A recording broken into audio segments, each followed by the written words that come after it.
Good evening, Free Enterprise fans, and welcome to a Christmas Eve edition of our community race. I am Engine Dave. I am being joined with our seed roller and restreamer Fireboard Lover, our tracker Antidale, and my co-commentator Moleboy. How are you doing tonight, Moleboy? Well, I love the theming for this race, considering, as Asuka so lovingly put it on Monday morning, this is holiday heck to just celebrate this lovely time of the year. I see that Inven has a pretty great naming scheme going, as does Poidrak, so double points for them from Style. And I'm being told that we don't have any audio.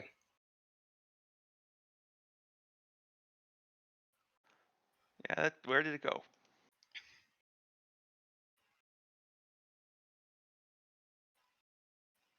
Well, we are audible. It's the game sound that's not there. Indeed. So bear with us as we work on getting the game audio going.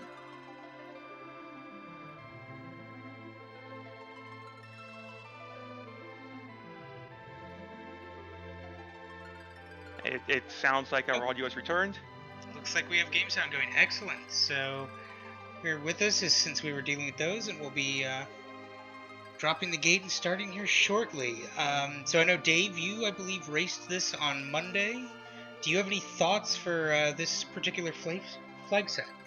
The biggest piece of advice I can give is don't second the last location your objectives. That's usually a good general strategy. Anything particular for these flags that you would point out? No bosses are on. That's something to remember. Our bosses are not free. You will see fourth wave. You will actually have to defeat King Queen Evelyn if they show up.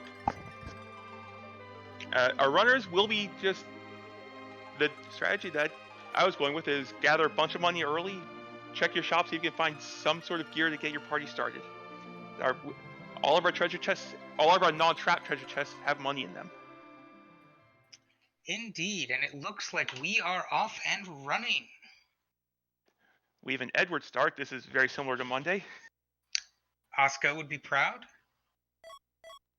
And a Luca key, so not a lot of initial help. One of the things you pointed out too, and something to mention to the team or to the audience, is that with all of this, there is only money in chests. It could be a lot of money considering we're on T-Wild, but cash only.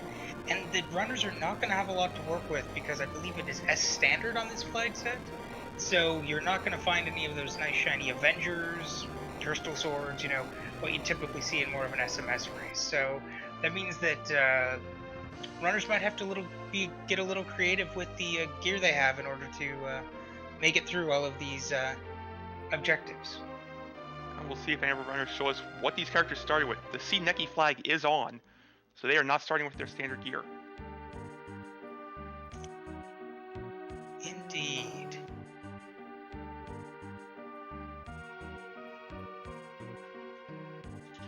We see Iridia having lunch with a Lunar Sparkle in the inn. Oh, it was a good first check, and nobody's going for the bait there.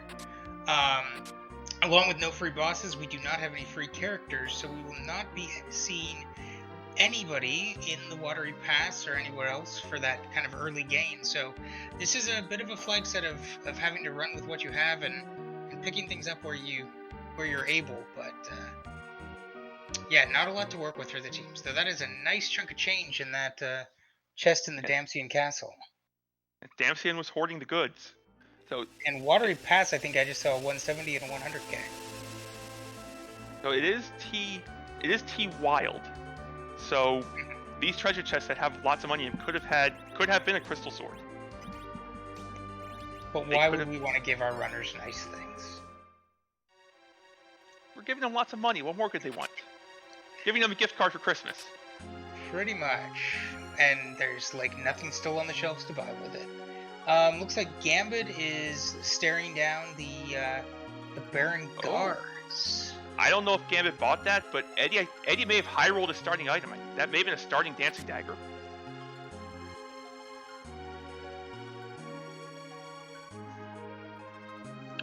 that is a nice item, especially for this early.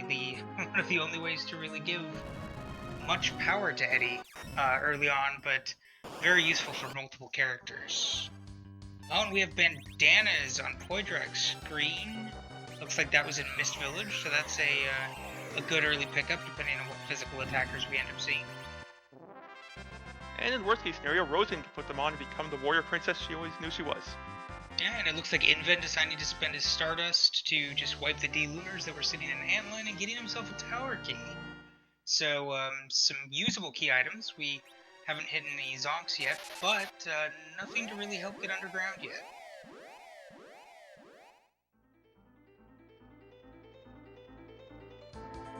Things I'll give our runners stuff to do once they make it there. We have some high-fiving and some following in footsteps as Gambit is now sitting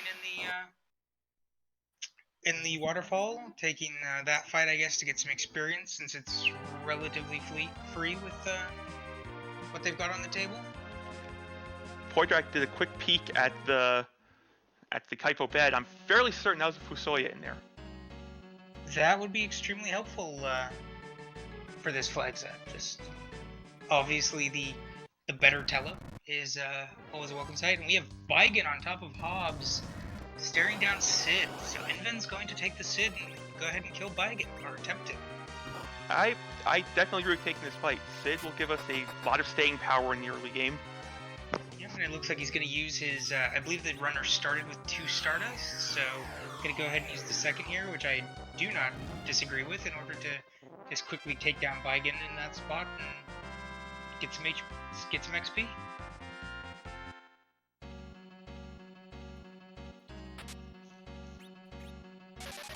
Ninja and Poydrak both heading down to pay a visit to these D-Lunars. Yep, and I would be surprised if they didn't also spend the Stardust to do this, just because the fight command makes this fight a little titchy, and I don't recall whether Dancing Dagger is really all that effective. Looks like Ninja's going for the Cure 1 route. I don't believe this spot has any magic defense, so it would still do its typical damage. And these Lunars only have 500 HP apiece, so 2 Dancing Dagger throws each of them would clear it out. So in this case, if I'm remembering correctly, that Dancing Dagger actually is at least equal to, if not more effective than than using the Cure Potions here. Of course, you do need to watch out with Edward's low HP pool, him just getting punched a few times. Yes, I mean, and they are back roads, so, generally effective, or generally safe, but as you say, 60 HP can only last so long, and fire definitely adds into that, so... Looks like Ninja's gonna get through here, though. And we have Inven taking the Fabul defense fight.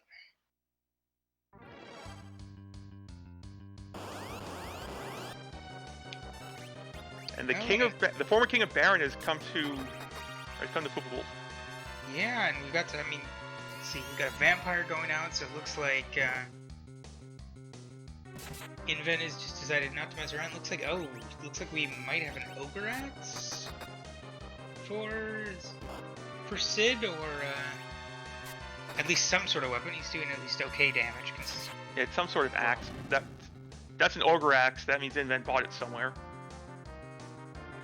Very Ninja and possible. Poydrak both getting through the D-Lunars with relative ease. Antidale calling out that the Ogre Axe was purchased in Fabul, so good overall. Thank you to our tracker Antidale for tracking things. Tracking things better than I am, apparently. That's why he decided he wanted to push the buttons, and I just have to sit here and talk. I love it. Well, and then finding the Darkness Crystal from defending Fabul. That's another character check that could be, well, probably not going to be clean K Bahamut right now. I don't think I would recommend it with this party in this levels, but Invan is a much stronger runner than I, so he might have some amazing strategy I am just not thinking of.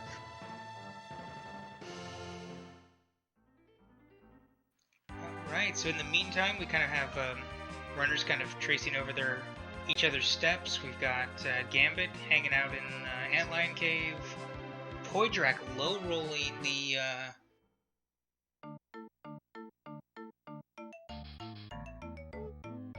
rolling his Stardust, or just not doing the hit first. I believe Invent might have put a shot in first before. Yeah, Invent took a few swings first. At least yeah. took a swing at the Dancing Dagger first.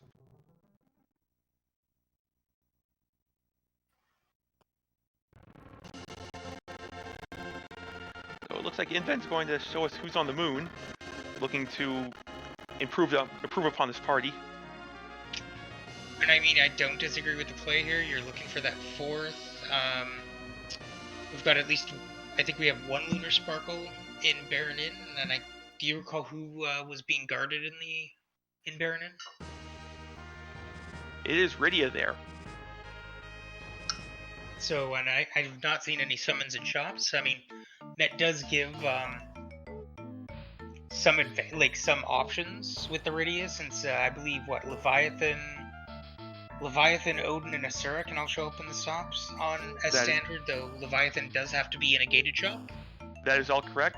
Sylph is also an option. That is true as well, which would be a fairly decent power boost to this party. And Self Glitch is on, so that is a considerable advantage in all of this. Yes, if you prefer listening to a whole lot of wee-woo from casting Sylph repeatedly. I mean, and who doesn't? Invend deciding to go broke on camping equipment, which I can understand. He probably doesn't want to come back. So I believe, as you say, I think we're probably going to see what our moon character has. I'm hoping for second Edward. Which means at this rate, with I think the only overworld checks we have not seen is our underground access is either through Baron Inn or Deals.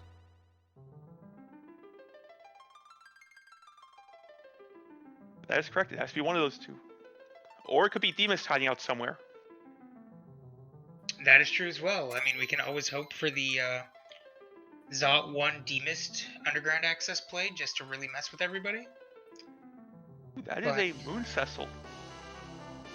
That is a Moon Cecil indeed. He was just going to visit his family for the holidays. It makes perfect sense. No, for sure. And, still a strong contender in this flag set. I mean, we're not going to be seeing, probably not going to be seeing Crystal Sword or Excal nearly as easily, just because the only way we'd be able to find that is a trap chest or from a miss on a check. But we do know, however, that every runner will find an Excalibur at some point. Just to prove me wrong, yes. No. The Super Smith flag is not on, and Forge is an objective. Forge is not. So that is true. Good call. So we will at least be seeing an Excal, since one of the things I don't think we've mentioned yet is all 5 objectives are required in this in order to get the crystals. So this is that would 4 be out of 5. Oh, hello. That would be a very good fight if no free bosses was not on. Yes. If we had free bosses, that would be lovely. Kind of a nightmare in that spot, actually. Yeah, that is a very punchy spot, and that will be 2 very punchy guards. Yes, and I believe you cannot mute when free bosses is off. They are immune to status ailments. So you get to contend with Piggy and the size, and them punching extremely hard. Gambit and Poidrak both getting their Darkness Crystals. They will likely follow in Invent's footsteps to find their Cecil. Yeah, Ninja hopefully is going to be okay here, but I don't know if he's going to have the damage as Odin goes off. And that is a wipe, unfortunate for Ninja. Hopefully he'll be able to recover from that, but that is never what you want to see in that spot. Odin, that spot has a good amount of magic. Yes, it's not a weak attack by any means. Yes, and I believe, I don't remember if that is one of those maxed magic spots, just because they assume that the actual gauntlet that's usually there will never actually cast any magic, and the programmers for FF4 had a great time of, if something is not going to be used, then they just max the power on it. So, hey, this doesn't do physical attack, so 255 attack. This never used magic. 255 no, magic. It's not that high magic spot. Odin or Zantetsuga just has a fairly high magic power. Yeah, especially with these levels. So, we're finding the Cure 3s and the Ethers, so that's good. I believe I saw Inven finding Ether 2 somewhere else. I can't remember if he picked any up, but definitely something to consider. We have Dark Imps at Ordeals 1. This is even with no free bosses on, this is still a free boss. Yeah, the physical attack is so low in this spot that their Inven's pretty safe. Pretty much any physical striking boss here is free. I think this is the lowest or tied. It's among the lowest physical spots in the game. Yeah, it's like, I believe Antlion is pretty low as well compared to, like, along with this is.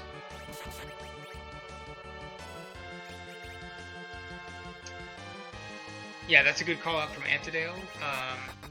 Is trying to time his attacks in order to hit as close to ATB 0 as possible in order to get the proc, but as Antidale points out, with no free bosses on, no status effects are allowed, which means you can't swoon the Dark Imps. But Inven's still going to get through this just fine. E-Ninja picking himself up after that wipe, getting through Odin the second time, and is about to find his Darkness Crystal. Yep, and we have Gambit about to pick up his Cecil off of the Moon Altar. Gambit will get their Cecil. And I have a sneaking suspicion that Poydrak is about to do the same. Yeah, everyone should be converging on Ordeals after that, because when you get Cecil, you want Paladin Cecil. Indeed. And thankfully Poydrak is doing that and not making me look like an idiot, which is fine because I do that well enough on my own. Oh, don't worry. Your co-commentator is with you in that regard. So, okay, and Invency paled him on back attack on Ordeals. Very manageable. Hits a little bit harder than the Imps would, but we have a big beefy boy in the middle. Yeah, I was going to say, back row Sid, I think is going to be just fine. We don't really care if Cecil does die, because he's about to become a super happy paladin, and he loses all his experience and gets reset to level 1 anyways. So, Cecil going down is really not much of an issue. Inven there, getting rid of the Black Sword, since he'll want to probably sell it later. And all of Cecil's gear also magically vanishing, which, tell me about the time that I had a curse string on DKC and forgot about that. Oh no. So yeah, Gambit's finding the bad news, or Gambit's about to find the bad news about the Baron Guards in Gay Bahamut as his Poydrak, so everyone will know what's waiting for them here. And Ninja picking up his whales. So I mean, really, the divergence, it feels like, is going to depend on if somebody decides to go Baron in before Ordeals. But as you say, I mean, when you have that Cecil, you're going to want to make him a paladin as soon as possible. Your experience actually matters after that point. You know, you'll be able to give him something. I mean, even an Icebrand, as much as it's an quote-unquote okay Cecil weapon, is still fantastic compared to a lot of other weapon options for other characters. So, I mean, even with it being a little bit more difficult, this is still very much makes him a powerhouse. Oh, Poydrak never saw the Officer Soldiers. He's actually going to take the fight to see which one it is. Oh, did he not check Waterfall? Okay, so he's getting that news, but I mean, I and don't even Poydrak know. just discovered that no free bosses is on. As he throws the hourglass. You know, I think that, I mean, at least it's throwing the hourglass and finding, and not trying to survive 3 waves on DKC, and then seeing the ever magical 4th wave coming. And as Berserk now in chat is saying, Ograk Cecil is perfectly reasonable, and I would agree with that. And pretty much, and all those media weapons are still vastly superior to his Dark Knight weapons. Yeah, and as Belfazar points out as well, you know, his okay weapons are better than a lot of people's, like, high-end weapons, so definitely something for him to be used. And, you know, he starts with a Slumber Sword, which honestly, as things go, not terrible. That's actually among the better things Cecil can start with on Sineki. If I remember correctly, it's decent attack power, but it does have pretty bad accuracy.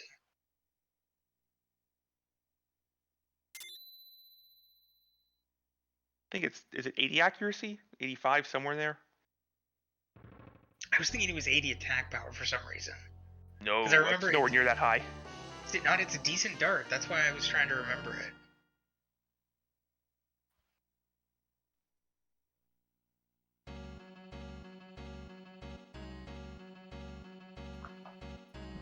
Hey, Gambit fighting the Imps. They will have no trouble getting through it. Throwing dancing daggers, swinging away. And Asura, it looks like I'm guessing Podrak went Baron in now that I'm seeing Asura kind of hanging out here. Podrak deciding to prove me wrong about what I said, and he's taking a different route.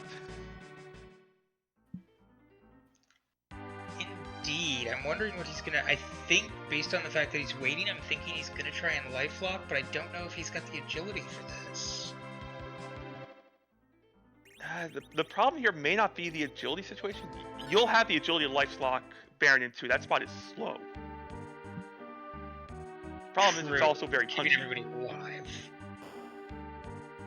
And he's still got, what, 4k-ish to punch through, and he's doing 150? That's who's swinging.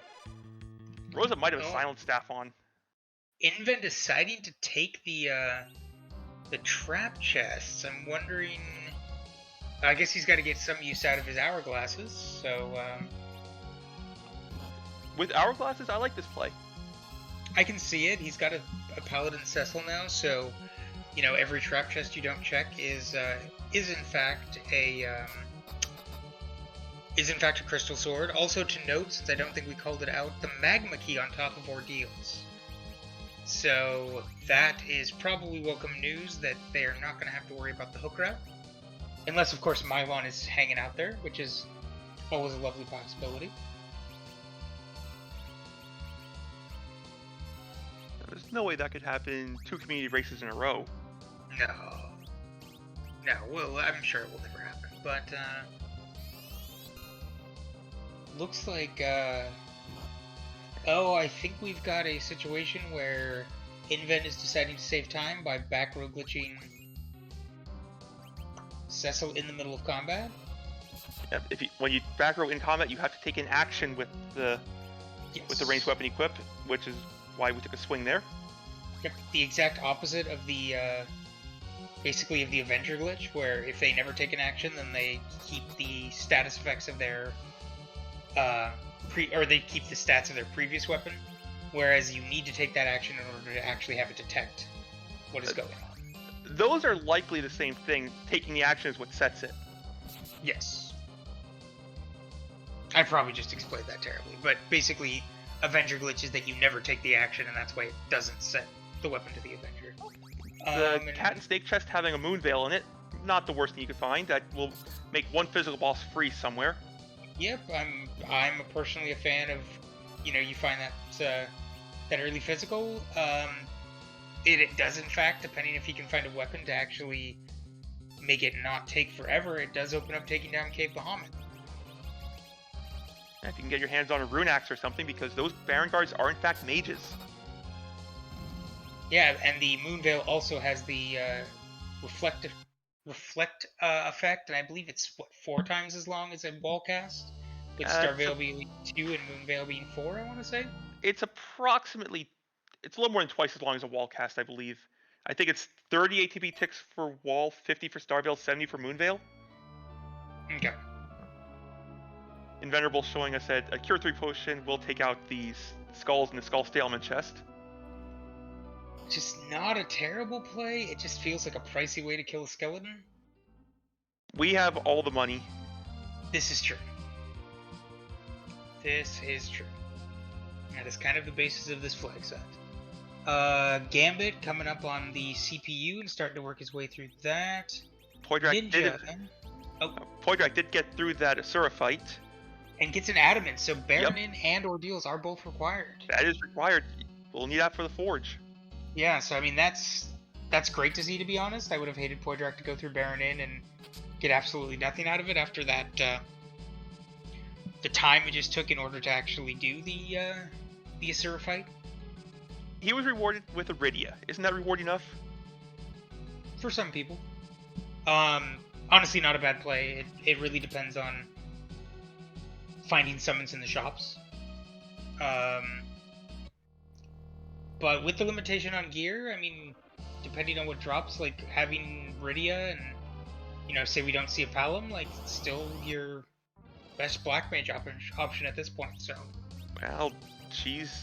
We The won't other find thing that that might Palom. be about to happen is, oh right, Palom is not in this. Thank We you have for put correcting me. we have dropped the children Put off children to at bed. the we put the children in bed so to do our last minute holiday shopping.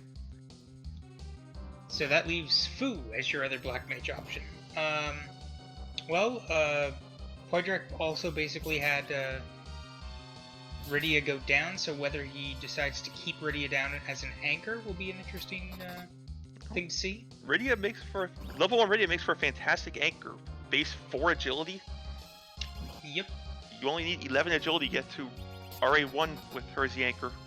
And the other nice thing with that is, looking over the flags, no curse rates. So you can't just arbitrarily lower, say, Fu down to 5, things like that. So it's not a bad option. And the Ogre Axe just making super short work from the Mad Ogre chest. Let's see what drops out of there. XP, of course, is good. Inven not investing in... For Dragoon Lance. Yeah, no, that's not a terrible pickup. So Moonveil, what was the second? I believe the second one was a Full Moon. Okay. It wasn't anything super exciting, but it was still useful. It's always good to be able to back row edge if and when you find him. And Invenerable and Gambit both heading underground now.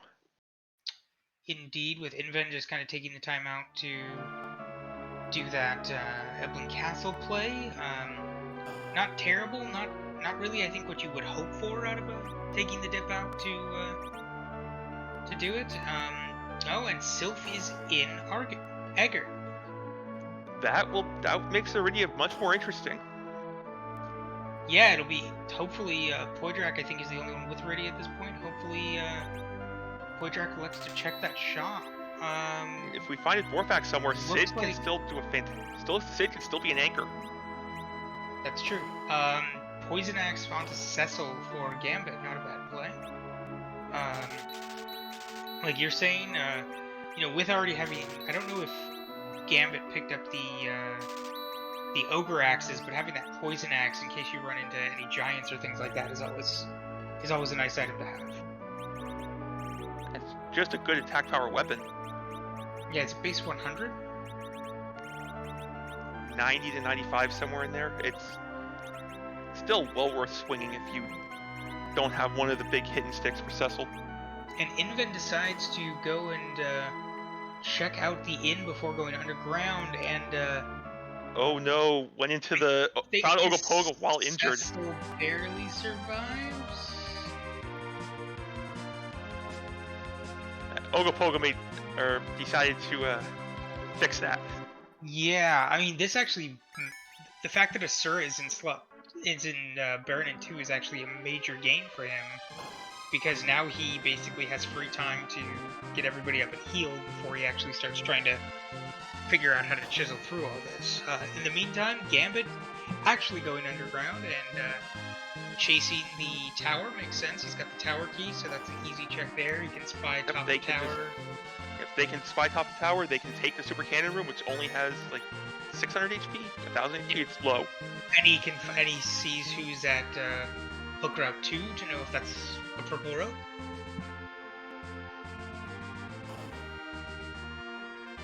So I do not hate this play at all. It's a smart play there. We know he's eventually going to have to come back and do Baronin, but you know, it should be a much quicker fight for him, considering if he's going underground first, he should definitely have a lot more experience under his belt. And Gambit is heading up to show us the top of the tower. And Leviathan with a they find purple Leviathan robe. there. With a purple robe in Hook Route 2. Oh no.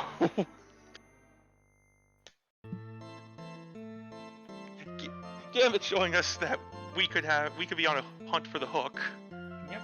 Looks like Ninja just finishing off Baron 1 and about to make friends with Asura. Ninja and Venerable, both of them are taking on the Baron Inn, which Poydrak has finished. Poydrak is getting his Paladin. So Poydrak is pretty tight with Inven check-wise now. I would. With Inven having the edge in levels. That's the having big done difference between them.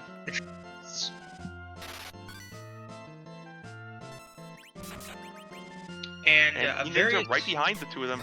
Yeah, no, exactly. And I was going to point out Gambit making a very astute play here. He doesn't have a lot of levels, but Leviathan in the Dr. Luque spot is actually relatively easy because the magic attack is so low in this spot.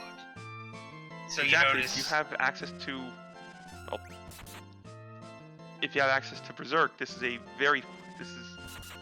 a safe fight, not necessarily a fast fight. Yes, exactly. And you know, the fact that you notice it's going out, that's doing all 150 with the Ice 2s, so he doesn't even need to bother with Veils for this fight. Veils would not necessarily speed this up, because that would just be 150 damage you're reflecting. Exactly. Maybe a little more, because there's a chance Rosa dodged at least one of those hits. Hey, and interesting, Inven is tackling the chests in the Fate March. Does he have the gear to safely take the trap chests? I think this is just looking for money. That makes sense. Inven's opening these chests at 1 HP. Yeah. He didn't... Is he gonna Hourglass this? Oh. With Hide Strat Eddie? That's... Oh, that is very this is a smart bold from play, Inven. Connor. Let's see if it works for him. I mean, theoretically it will, because all of these people die, but he gets to pull back Eddie after they've all moved, and then he just reses people. And the Warriors... the hair dryers. Interesting. Okay, yeah. There's... You know, considering no free bosses are on, all of our players are making really good use out of those Hourglass 1s out of the loaded kit. We're getting some interesting divergence from our runners. Inven is checking traps for key items and XP, Poidark doing the same with different traps, and Gambit is just pushing. Yeah, no, it'll be really interesting. I mean, the last poor Edward, but, you know, what you kind of expect to happen to Edward in these kind of situations. And I think the only one that Gambit has Berserk right now is Sid? No. I don't believe Gambit has Berserk. Right, Inven I think might only be the only one who has it currently due to the, taking the trap chests. And Ninja bouncing off the Asura is going to go trap chest hunting, it looks like. So this could be, you know, good for him. We know he's not going to get any major power gain out of it, but at least gives him options. And levels are still a type of power. Very true.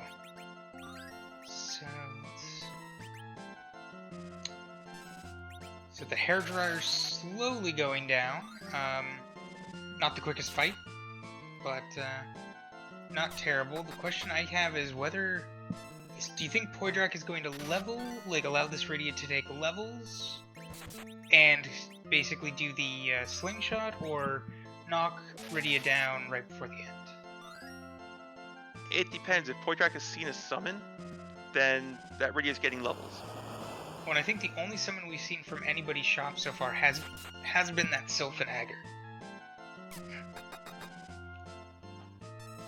And Invenerable getting through the warrior chest, showing us some impressive strategies with Eddie's auto hide, and getting a ribbon for his troubles.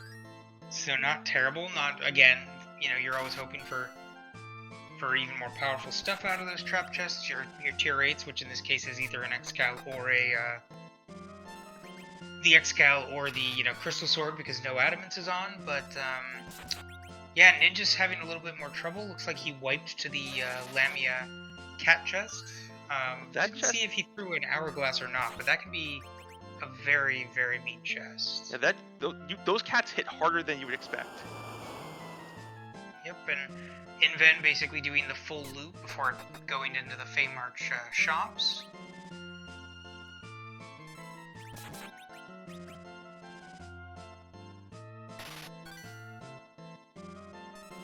It does appear that Poidrak is keeping the Rydia up, because this is the part where Rydia will go down.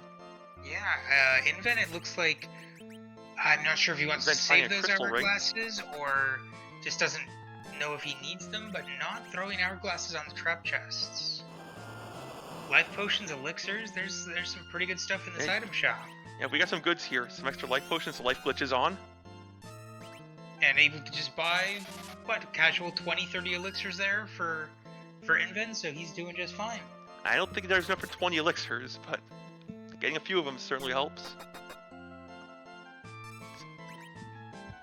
White getting through the hair dries, left ready up. She's getting a nice slingshot off it. Inven finding a light sword for sale. Cecil. And crystal gloves. So, kind of a good news, bad news things there. Yes, you got something crystal. It's probably one of the most useless of the crystal items.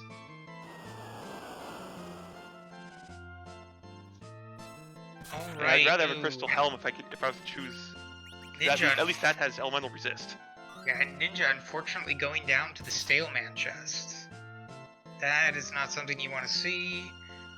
Hopefully he's able to take a deep breath and just kind of recover. I hope he remembers those hourglasses, because that would save him a ton of trouble on all these. Yeah, he may simply have forgotten they're in his inventory. We've all been there. Yeah, and I know when I've taken... There's been any number of times where I take a wipe. Ew.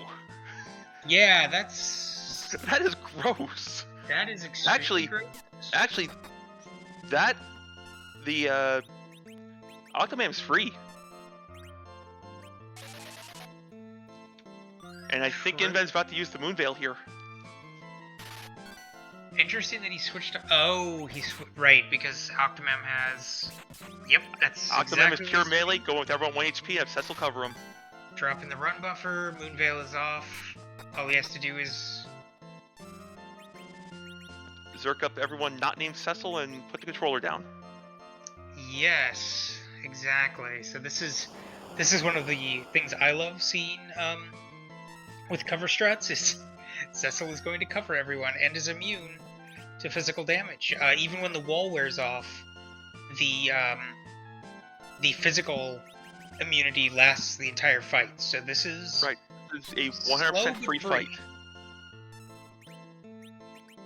And it looks like Inven deciding it is too slow and electing not to take it right. Okay, It's and Ninja's... free, but will take forever. Ninja's recovering here. Awesome. He just got a life glitch I saw off on at least one of the Mad Ogres, hopefully It two. appears Ninja's found or remembered the hourglasses, so great job. Indeed. Like I said, we've all been there. Gambit's still engaged in this epic battle of wills. Did not see where Rose's MP was, but with how long it's been going, I hope he's not running too badly on fumes or hasn't either. I don't know what this looks like, but but they may be just swimming down the tower when this is over. Hey! So good news, he's got Berserk now. That's one of the things we like to see, and They have their Berserk. I'm really hoping, my fingers are crossed, that this is not like... Oh, Oh, it's an apple. Well, somebody's gonna eat good tonight, but... Yeah, an epic battle of wills for an apple. So Inven's been taking trap chests. I wonder if he's going to take any coming up here. You know, some people argue you should. Some people argue that tower is not the place to take the trap chests, just because their probability is a lot lower than certain other areas. That's true on Pro and Wildish. I think what our runners may have missed is this is T Wild, so there is no waiting on the trap chests. Does that actually work against it then? Like, because I can never remember with T Wild. Is it that a trap chest can be anything as opposed to with Wildish, where it's like you have a better chance? I believe it's anything from tier 5 to 8. So the tower traps, which are generally very low chance of 8, I think actually get slightly better value than they would on Pro. Ninja getting his Moonveil. I'm just so glad to see progress. He got some XP there. I have a sneaking suspicion, just a small sneaking suspicion, that this battle for Inven is going to go slightly quicker than it did for Gambit. Berserk and a light sword will do that. I mean, I loved the That's very true, 300-ish. Dale. If you can't one-shot, it's not worth the effort. And I don't think this party can do that yet.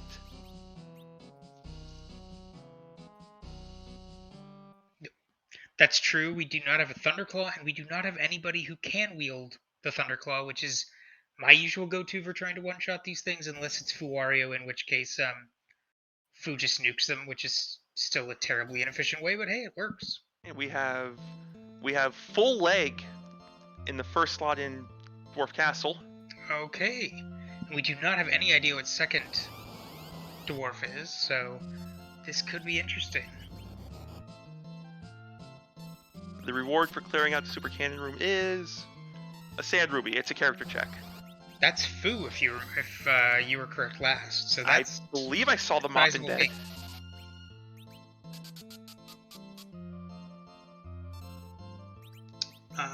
Poydrak, like, I guess Poydrak deciding the reason to Keep Rydia up, and it is actually looking pretty good here, is Virus on Rydia. Yeah, Virus here will do some good damage. Rosa's about to, yeah, it's just, I almost made it, just slightly too much with that 4,000 damage clear. Missed it by that much, Rosa. Indeed, she's so close. As we see, as we were talking about it, Inven already threw Leviathan, about to get his bad news, but it being slightly probably less frustrating. I can only imagine that must have felt very bad from Gambit after the after the epic battle of wills. So in a good case idea you're at the wondering, yes, time, it was a full moon in the second trap chest in Evelyn Castle. Ninja showed it to us. Okay. Rosa getting to eat a shiny apple on Inven's screen. And Good target for it. Dwarf Castle. So we've seen 2 of the 4, summons, not necessarily the summon you want to see. Leviathan obviously kind of being the hoped for one out of the 4 purchasables, and hopefully some check giving you Bahamut, since that speeds up your clear time until you get to Z immensely.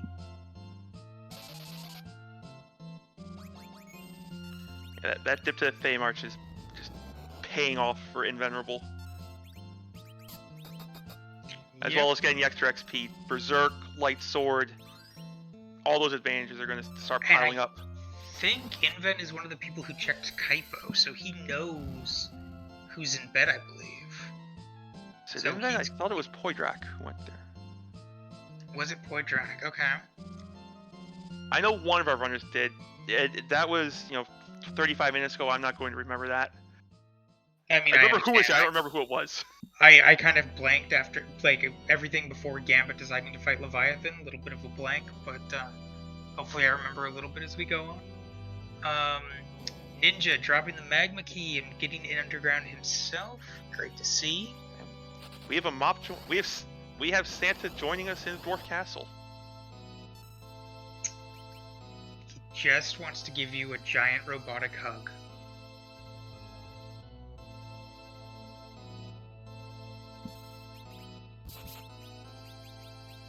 It's only fitting, this being Holiday Heck, that Santa himself joins us.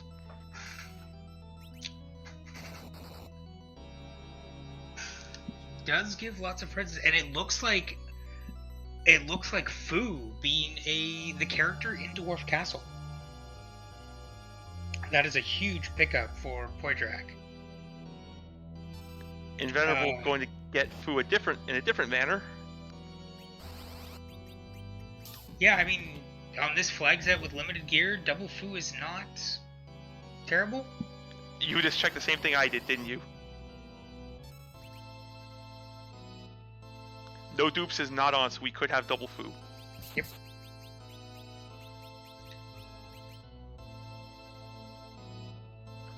So we're gonna cure Fu of his poison, and then he's going to also show up at Dwarf Castle for Inven. So Inven in a very good spot here.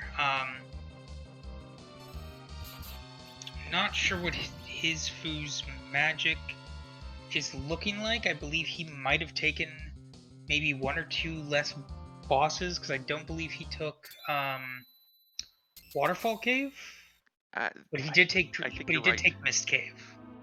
And those Ether 2 is a major pickup with Fu, since that is one of Fu's limitations, is 190 MP. 200 if you can find a Soma drop, but I believe no J is on, so I don't think we're going to be seeing any of those. No apples is on anyway, and that includes Soma drops. Yes. So you're not going to find them in the shop, so the only way any of these Fu are getting 200 is a small, disappointing miracle of a trap chest or a Zonk holding a Soma drop.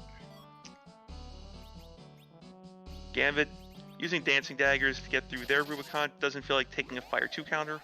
I do not blame them. This fight actually hits pretty hard. And as soon as I say it, Inven then going to do Waterfall Cave in order to get himself that beautiful, beautiful extra set of spells. Oh, Invent's trying to stone them. That's not going to work. Yes, well, every single runner tonight is going to have a oh right, no free bosses moment. We don't play with this flag much, so it's expected to see that moment. Indeed, though it does make sense. Nothing's free on Christmas, so got to put in the work and the time. Poidrak asserting dominance by triple landing into. You crush a house first, then you crush a forest, then you finally land. Yeah, and people know you mean business.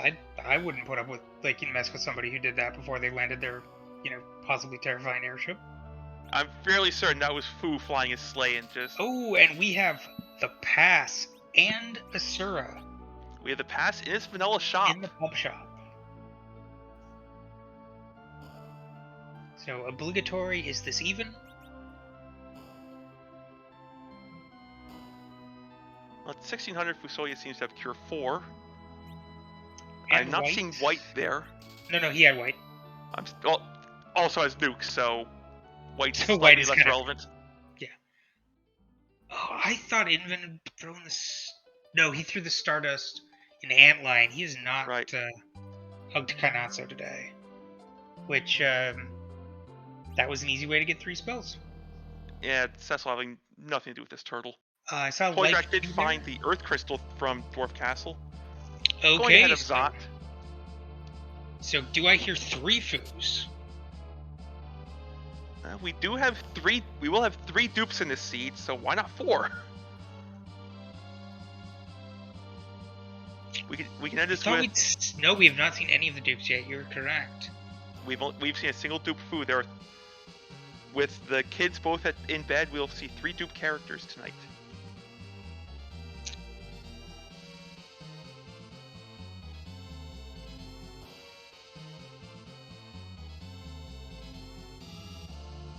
I believe C maybe is not on, so the other 10 will show up somewhere.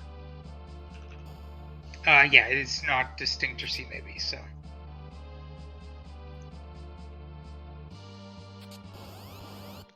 Poidrak picking a fight with a flame dog. You have Fusoya, this is free. And Fu is just gonna casually dodge anyway. No virus, no quake though. We're gonna have to freeze the dog. So it looks like those extra bosses that Infant decided to take massively paying him off, giving him nuke and white. So this is gonna be that is a pickup, all right. That is. Poidrak's Rydia has Bahamut. That massively changes the balance here with a nuke and a Rydia. I'm wondering who goes for that second Fu. I think we know which of our runners is winning the Trap Chest Lottery so far. Yeah, that's the best one that's paid so far, for sure. And some nice clarity here. So Gambit and Ninja both in Dwarf Castle. Ninja just kind of going straight on with looks like Zerked Cecil punching through Ruby. He'll be very happy to see his 5th character. And Inven Gambit right behind. That Sid is not needed when you have double Fu that are about to go full power.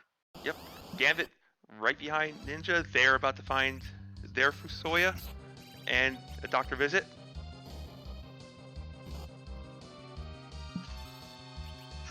And ironically, the doctor catching a cold and expiring.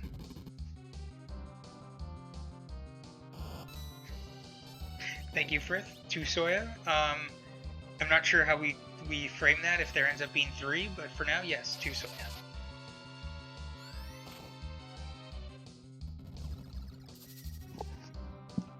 And the Foo's just absolutely obliterating Luge with having that the agility 4 Iridium massively paying off when you have 2 Fusoyas.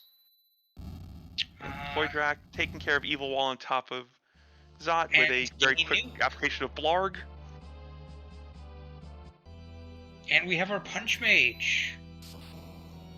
I don't think the Punch Mage is coming along tonight. I don't quite think it's going to manage, but time to see who besides the Punch Mage is here. We still have a couple characters out there. We've got, what, an Edge? We have not seen Edge, around? We've not seen Kane, we've not seen...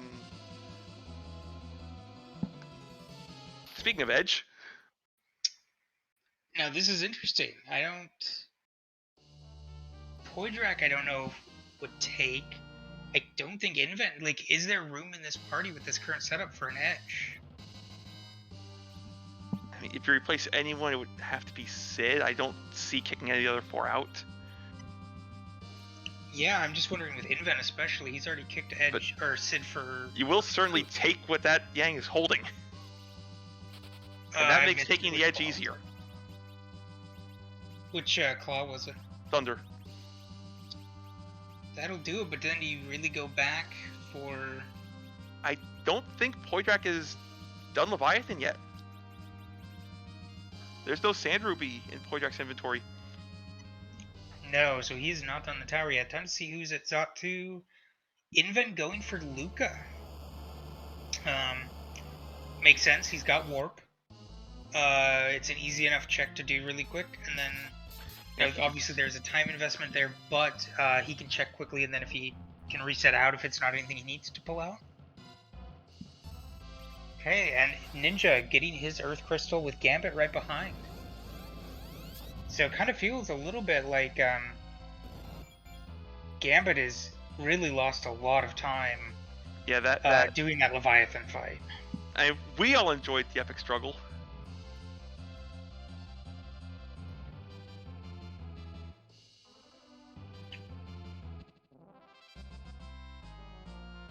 Okay, and interesting, Gambit investing in the crystal armor. Very good defensive armor for... We may see some cover strats coming from them in the future. I would hope so, because you can't berserk somebody who has crystal armor on, so it definitely limits him as a offensive option.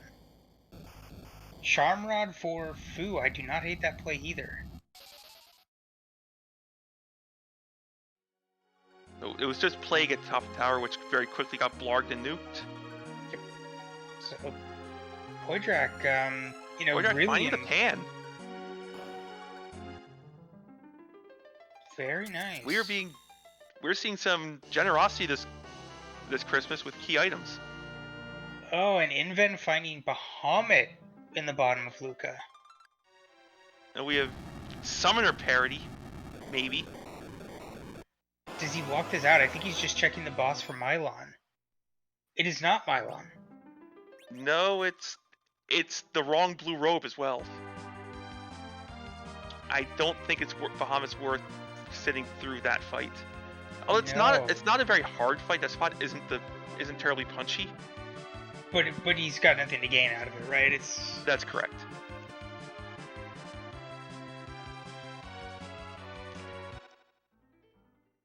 You still check the and Veneral's is using Radius and Anchor, so yeah, there's nothing worthwhile there.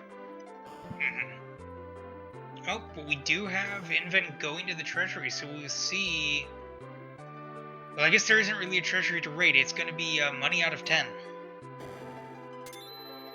But you're opening it anyway because it's an objective. Indeed.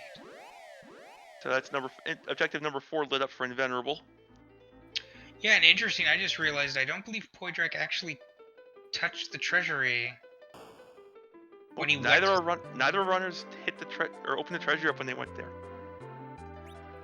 Well, Gambit didn't. Poydrak hasn't been back yet.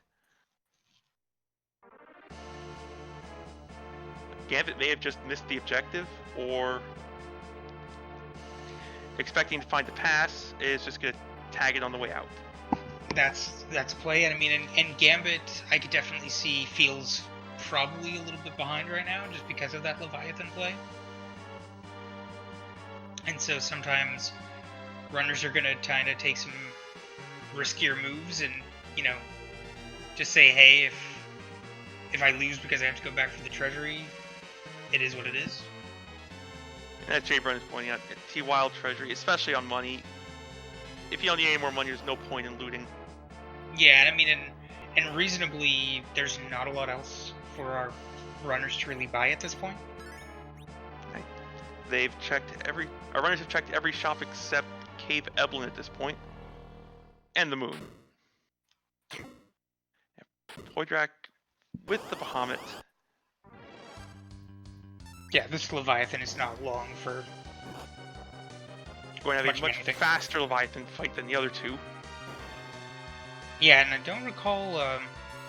Invens was pretty quick anyway, just because he had the light sword, which we do not have on Cecil for Poydrak. I don't believe he's actually gone to the Fey March yet. Poydrak has not. Who needs a light sword when you have Blarg and Nuke? Which honestly makes for a much more interesting fight in the Fey March if he decides to take the King and Queen Summon monster spots.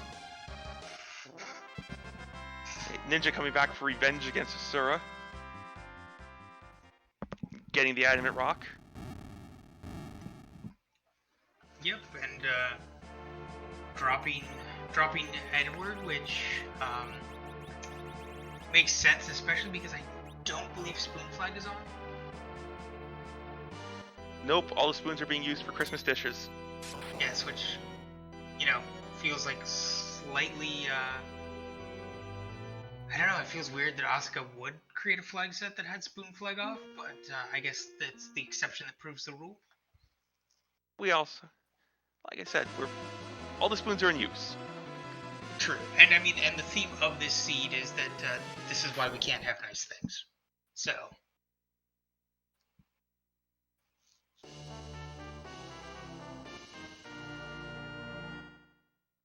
Hey, Ninja, remembering the objective, going to go open the treasury. Yep, so that'll be an objective 4 for Ninja. Again, a reminder. Going to show us how much money is down there. Raise that treasury!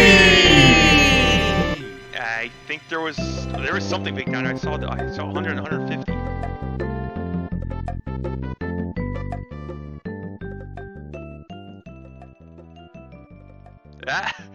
Yeah, if Team Money wasn't on, that would have been a treasury, all right. Yes. A nice, no progression, but a crystal ring out of the Fey March chest. Yep, we saw that on Invenerable's side. If you're gonna zonk, a crystal ring is certainly not the worst thing you could find. No, especially without having a cursed ring. You might have a character you need to just bump for that extra agility, in order to get them into that better agility situation. As Steel G is pointing out, yes, the treasury rating was $over $.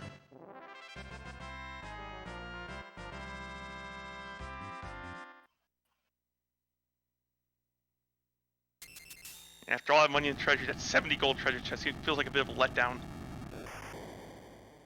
They just need to better appreciate what they're given. And you're going to get 70 gold, and you're going to enjoy it. Gambit taking a look at King and Queen monsters, deciding to nope out. Poydrak taking on some alerts. Oh, stealing from them.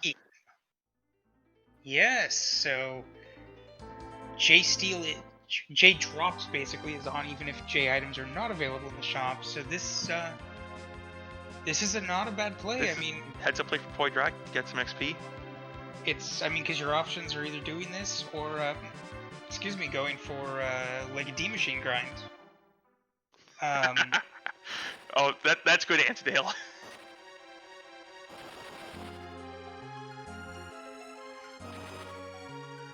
Antidale chat pointing out that for Poydrak, it'll be pound out of pound.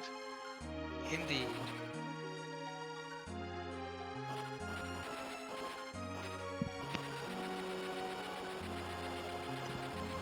Inven picking up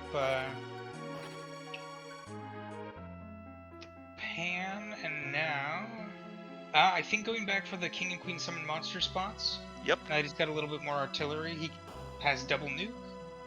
And he is about to do, I'm assuming, some good old-fashioned cover strats, because he intentionally spent a lot of time walking over damaged trap tile. Exactly, we saw a little bit of pacing on them. So back to that Octoman fight, I don't know if he's, with the healing going on, I don't know if he's doing that specifically just to try and survive and then use the Moon Veil, or if he's going to try you don't want without the Moon Veil. You don't want Cecil getting popped before you can Moon Veil, although that shouldn't. But he's be got possible. RA1. That's kind of what I was. Oh, I see. And then giving the H. He wants Rosa to get, or Rydia to get punched. And Octoman obliges. And then Rosa aims and just piles on. Rosa, she's already down. Please have mercy. No mercy, only arrows. Yeah, and some heads-up play from Inven here, actually going for the lit 3s over the nukes. I'm assuming just from a efficiency standpoint that it just costs a little bit less time, costs a little bit less mana, so he can cast it a few more times rather than. Yeah, Fire Lover aim does weird things. We'll leave it at that. You can also hit jumped characters with it, or at least try to.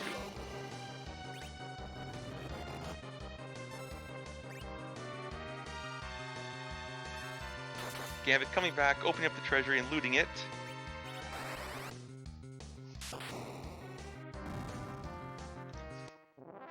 So now we see if this is anything that Inven ends up keeping, or if Inven resets out to get his Moon Veil back. Yeah, that snap reset. Well, he's thinking about it. Oh, choosing to keep it.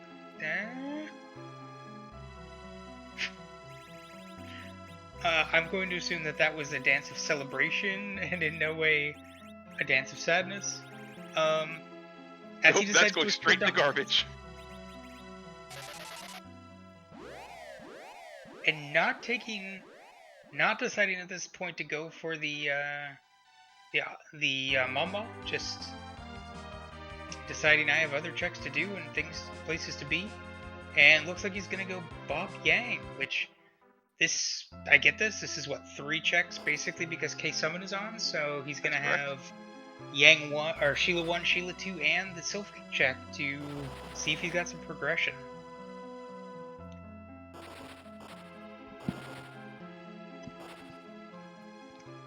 I mean, realistically, what do they need? They need the Legend Sword and to find some bosses. Depending on how buried those bosses are, that could require any number. Woodruck has shown us that there's not much here, but Inven doesn't know that. It kind of looks like maybe going for the same sort of play.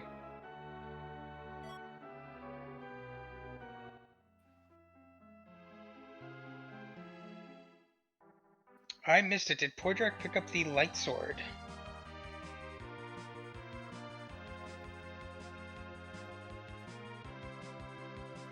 I don't know, I was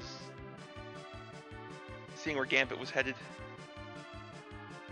Okay, Antidale saying that looks like Mom Bomb was a glass hat. No, the bonk was from bonking. Oh, from Yang. Gotcha, thank you.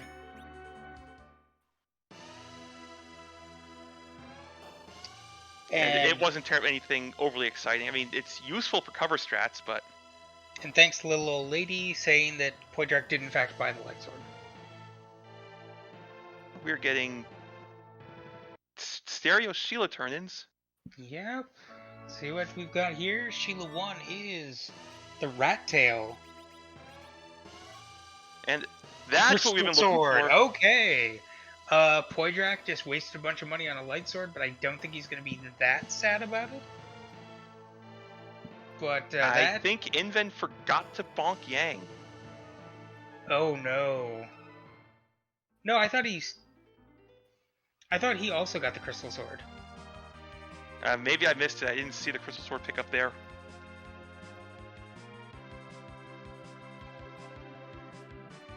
Okay, Inven did get it too? Did, because he's going to the moon. Okay, I didn't see it then. I was looking at the screen and I missed it, so... Okay, Poydrak is going to head to the Land of Disappointment, known as Luca Cave. So we may have to ask both of our runners how it felt to find a Crystal Sword after taking all those traps. That and Luke, I want to ask Poydrak about how does it feel to find a Bahamut orb after already having one, after walking through Luca Cave?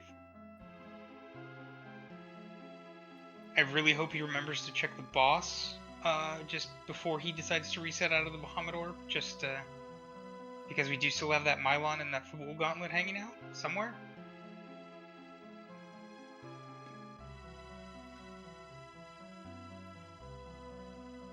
Gambit going to make quick work of this evil wall.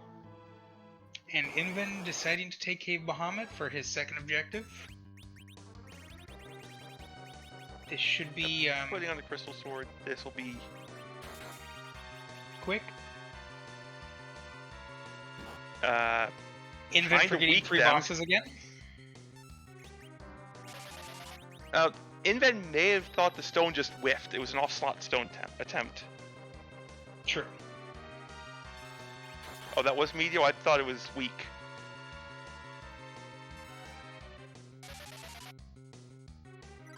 That makes a little more sense. Yeah, weak would have gone off by now. That's definitely medium.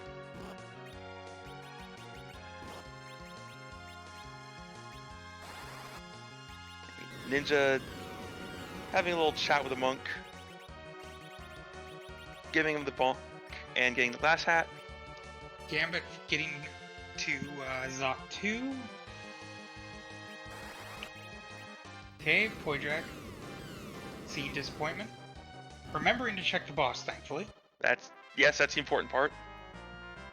And then we'll reset when he sees that it is Water Hag, I would assume.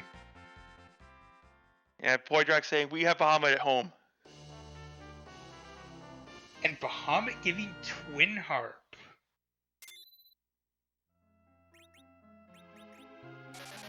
Our runners still need at least 1 key item, probably 2, and have no clue where the Football Gauntlet is.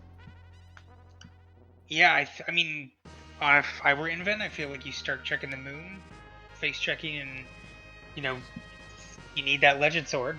Could be up here. And we potentially need to find the hook, because we know there's a purple robe on the hook route. Indeed. So it's going to depend on how deeply that's buried. And honestly, I see the play here too, because, Inven has, I think, his end party. I mean, Crystal Sword Cecil is your end party. I don't know what more you need. I mean, this is Fu and Crystal Sword Cecil and friends.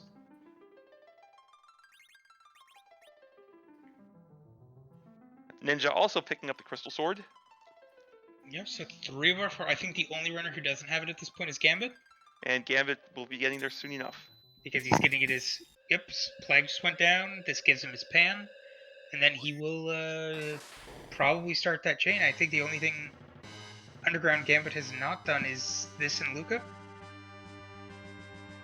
I believe that's a true statement. Yeah, we're going to see some moon effects. Poydrak right behind Invenerable, diving down the moon. Alright, and Inven going top down, so let us see what Murrah has to offer. Oh, so close. Murrah tells us that hook is required. For the second time this week. Seed's got some jokes. Let's see, so how nasty can this be? We could go... We don't know where the alt gauntlet is yet. Yes, but we could go Twin Harp into Baron, which then requires the package with Demist holding the hook behind package. That's good. We also have the classic. We also have the classic alt gauntlet at Masa.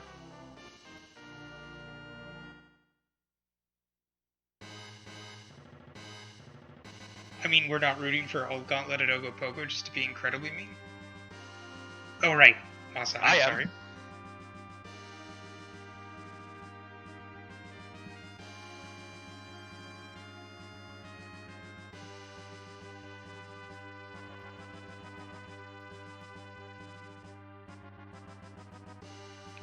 Alright, and I missed. Did you happen to see what was at the Mura altar? At the Mura altar, they got a Baron key. Okay. So, I think you continue diving, at the very least peeking the bosses for Fool Gauntlet. Now you know where, and now I believe all our runners know where Mylon will be once they check the Mura altar. So long as they remember. Hopefully they mark out that happened. Gambit finally getting his adamant. Yep. So he'll be happy to see that. They came back and took out the Baron in to get that. Probably a little late. I wonder if he was waiting on that Rydia. Oh, does not take an anchor. Or, they decided they didn't feel like dealing with a Lunar Sparkle immediately. So the other thing I'm noticing is that Poidrak is 1 key item away from 10. He did steal Sirens, so that does open up, and I think he still has some of the Hourglass 1s left, so that does open up Gold Ryu grinding if he decides to do that with 10 key items. Yep. That Mylon Z-Fight is not going to be a problem for any of our runners with a Crystal Sword. Nope, and we have Magus Sisters in Ribbon Room. We gonna see some swag rocks?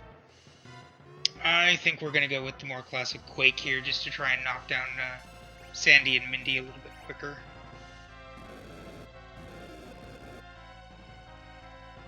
Magic here isn't that hard. We could see some meteors go. We could see some meteors fly. But you are right now. It's 2 Quakes. You are correct. I do believe the Quakes are faster.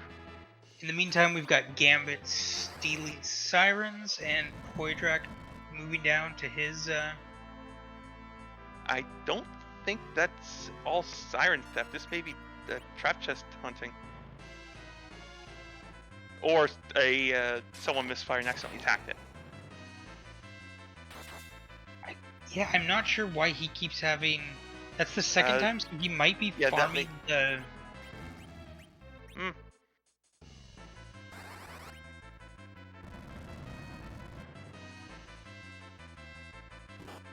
Do we know what that Fu has equipped? They may be thinking that Fu are trying to proc something with Fu. Possibly, if it's an assassin dagger.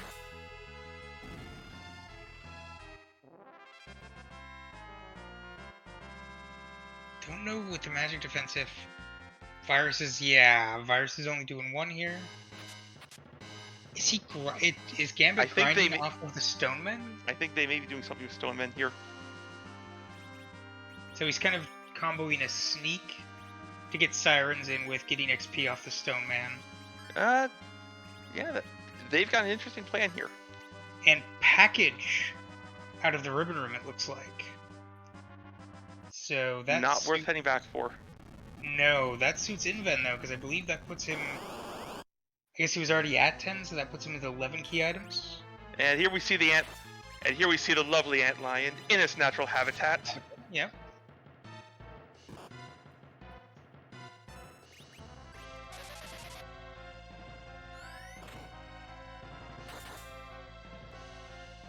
Okay, and Ninja walking up to say hello to Leviathan, and this is the only runner I think who's had the Crystal Sword before saying hi to That is correct. the King of Monsters.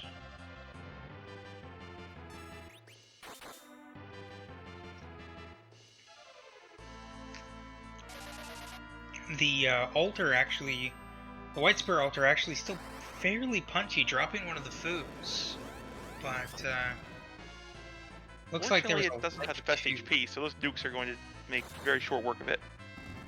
Yeah, I'm not sure if that was a life into an elixir, but Fu was back up to full HP very quickly, and I did not miss what the combo was that did that. That is a legend sword. We are now a hook and a full gauntlet find from Go mode on the Invenerable side. Yeah, And so Poydrak's one check behind.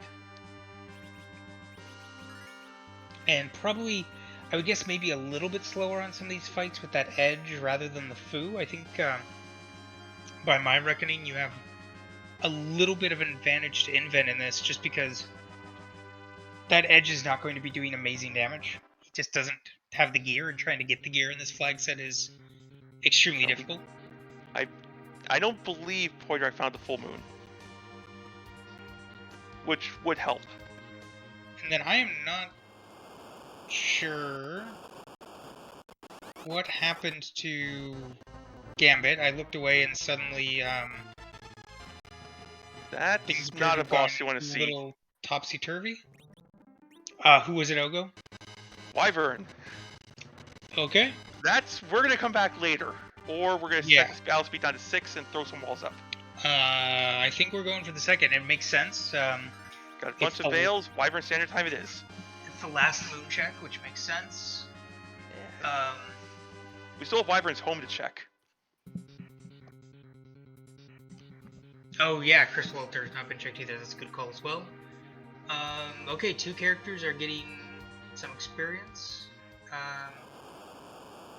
Yeah, that seems... Oh, and I missed what sword... We got a Mura for Gambit, so that helps with his edge. A little bit of trap chest hunting helped.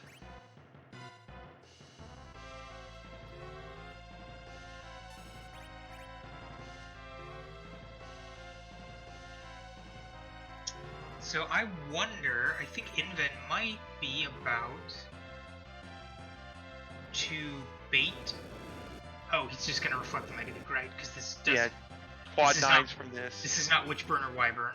I wasn't sure if he was going to try to bait Mega Nukes with Rydia. Nope, just trying to survive the first one, which... kind of important if you want to finish the fight. Oh, he actually is. And now we're going to bait it. With Rydia.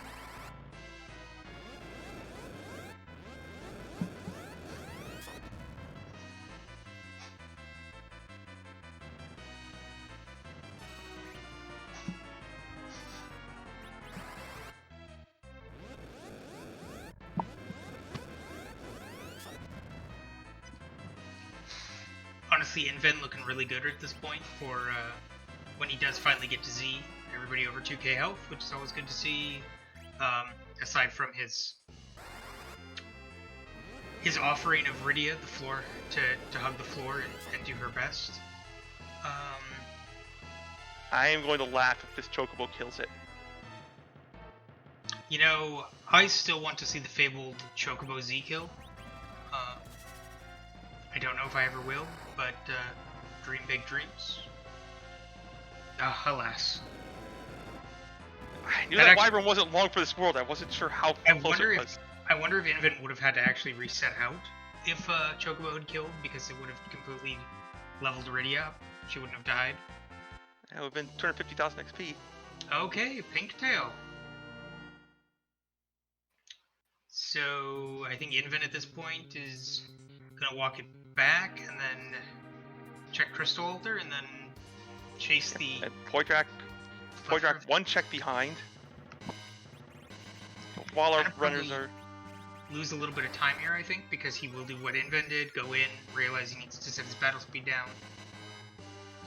And while our runners are traveling to their checks, I'd like to shout out our Restream team. Firebird Lover, putting on this show, keeping the Restream up and running, Antidale pushing the buttons, seeing the things that we miss, and my co-commentator Moleboy. Make sure you give them all the loves and follows. Yeah, and a big shout out to Dave as well, the superior member of Team Ralph Wiggum meme, one of my favorite 2v2 teams, and it's not just because I'm the inferior partner. Definitely follow him as well. Great to watch and a ton of knowledge about the game. And Yang and Crystal Altar, okay. So, relatively free? Spots, this Yang's going to punch.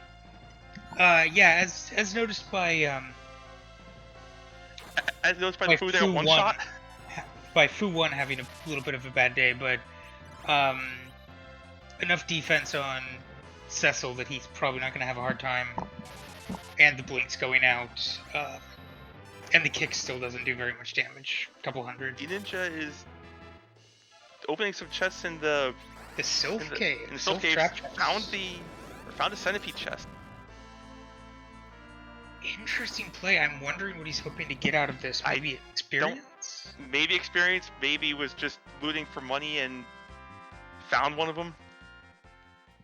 Possibly, just because, I mean, to me, like, if I were in this position, that's required. Needed, yes. Okay. Because we know Mylon is on the hook route. So do we hope for the dirty triple of? Well, I guess it wasn't the triple, but the double of, having Fabul Alt Gauntlet in, hook 1, and then. Well, looking at the spots left, Invenerable has access to every boss spot. I mean, I know I'm hoping for Alt Gauntlet in, like, elements. Yeah, I think maximum rudeness would be the Alt Gauntlet at CPU, but what could be at elements to make that bad? Who have we not seen? I don't think we've seen Ha Ha Ha. I don't think we've seen, We've seen the turtle. We've seen the turtle. The turtle is in Mist Cave. Yeah, we've seen the turtle, we've seen Wyvern. Who have we not seen that would actually be rude? Golbez is just slow. That spot's not terribly magical. Yeah. No, Elements is not a... Because you're supposed to be able to survive the glare at that spot. Mm-hmm. We have not seen DKC, and yeah, having to chew through 65,000 HP of DKC would be fun.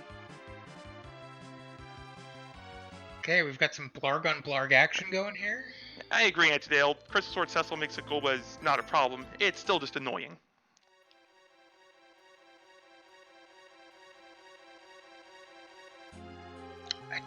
I get you, Jayburn. I'm just wondering, like, does DKC really do enough damage in that spot? I don't remember the physical attack at Elements being all that bad.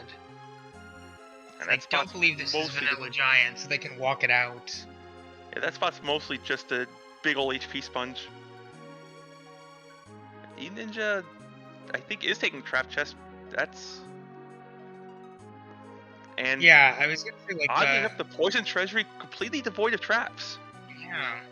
I was gonna say, I'm not sure, like, unless he's got something in mind specifically that he wants to buy, once you got that Crystal Sword, do you keep kind of diving? We found another dupe. There's the Sid. So the 4FE dream is dead? Yeah, no quad Soya.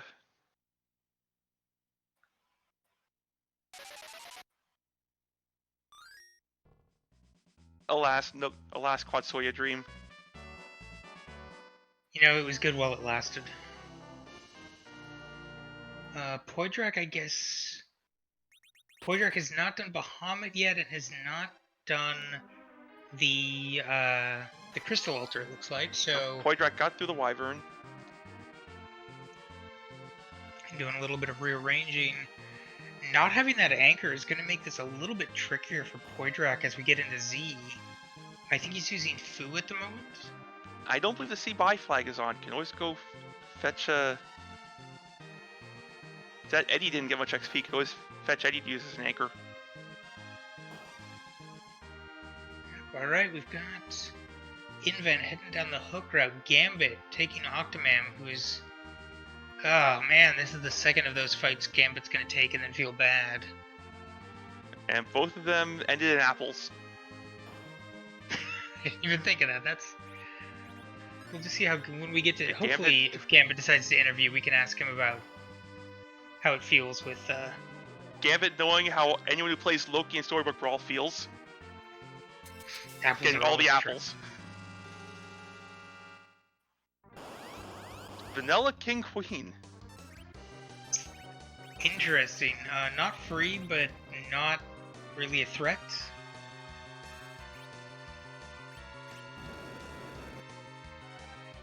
That 5 damage almost knocked Riddy out. Good thing Invent got lucky, obviously. No luck required. This spot doesn't give XP. You managed to draw Possum out of hiding. Congratulations. Come on, with multiple Zonks being apples, I had to.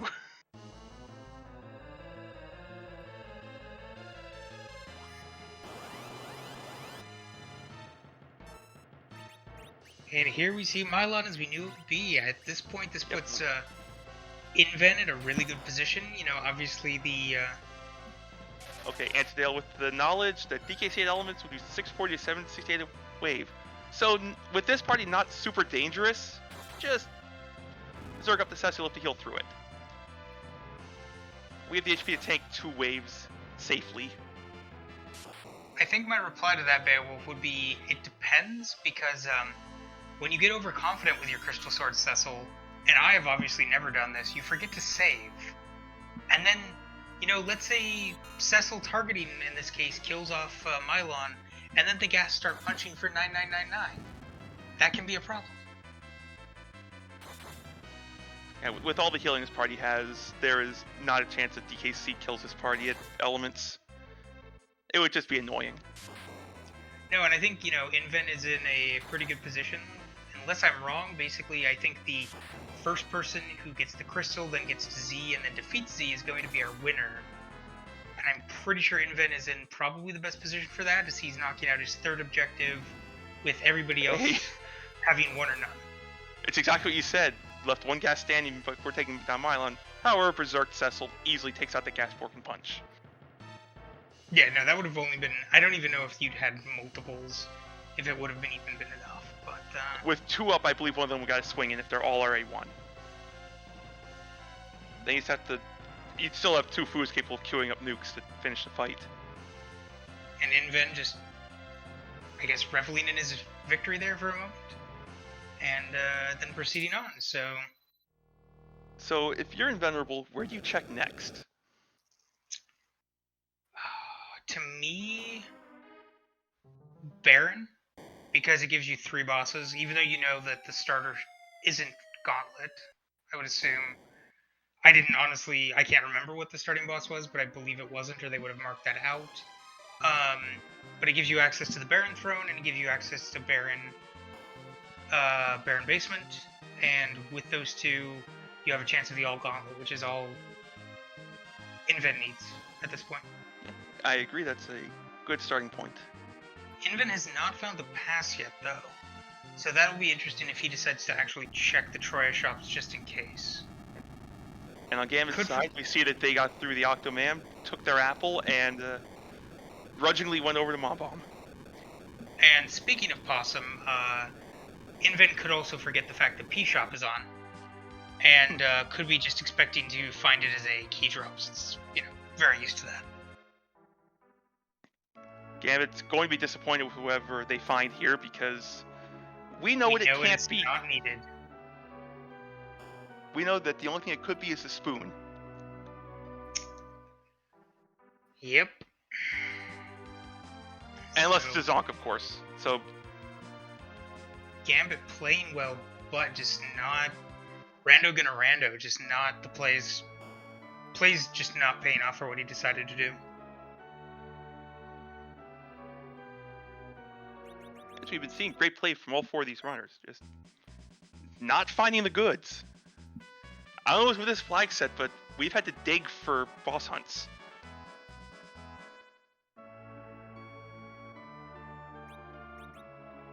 Zeus Gauntlet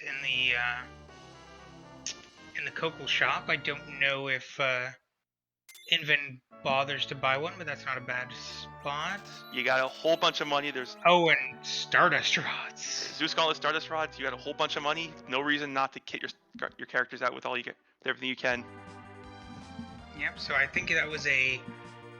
Oh, I missed it. Was it Zeus Gauntlet and Life Staff pickup, or that was the two that he got? I think it may have been Zeus Life Stardust. I would just bought everything.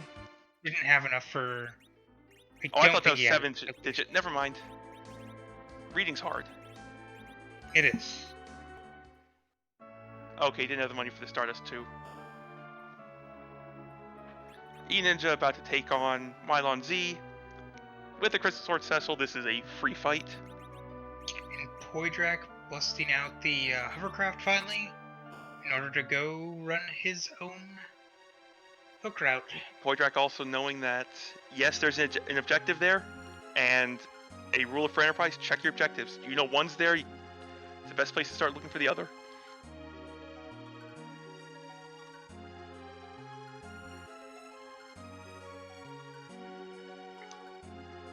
And it routes cleanly in the other ground to do your forge.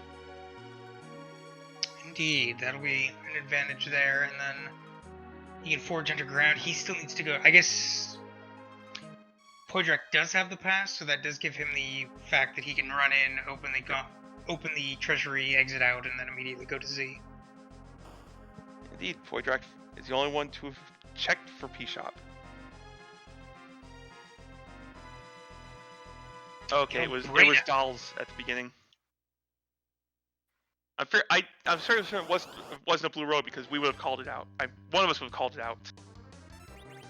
Hopefully. You have more faith in me than I do, but yes, no blue robe or purple robe. And so any blue robe they find will in fact be Gauntlet, because we know that Water Hag is hanging out in Luca Cave. I do have faith that if both of us had said our tracker Antidale would have made note of it too.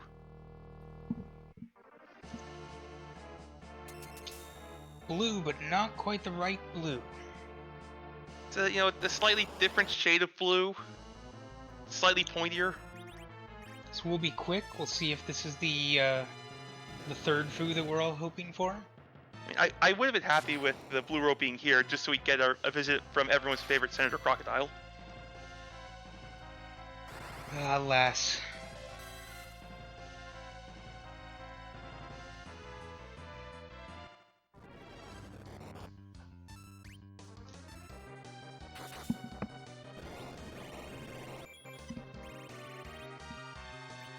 And to the surprise of no one, crystal swords are incredibly effective against dark elves, and that ended quickly.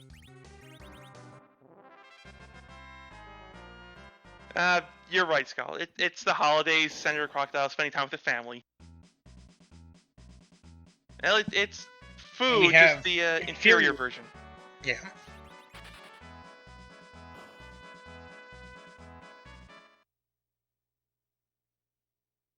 Alright, Gambit taking those gold dragons we speculated about. Getting a little grind happening. Unless I'm missing something, he's doing this with only 9 key items, though. Let's see, they have 1, 2, 3, 4, 5, 6, 7. I count 8. 9 darkness. So yes, that's correct. They have 9.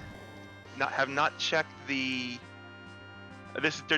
They're doing this before checking the Mura altar. I don't see a Baron key lit up. No, and it doesn't look like they've done Bahamut either for the Twin Harp. So that,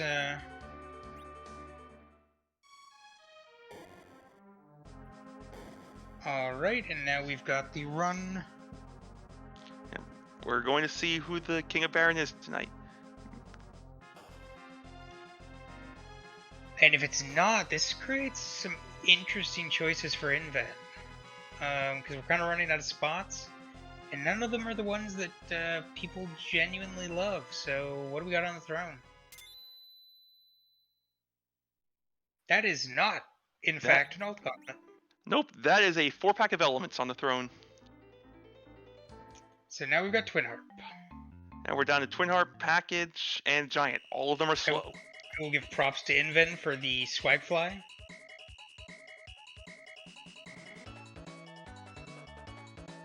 Doing a much better job than the first time I tried taking this. I crashed in the mountains a few times. Yeah, or you go north too early and you actually don't get around the outside. It just Yeah, doesn't that was quite the work. crashing into the mountains.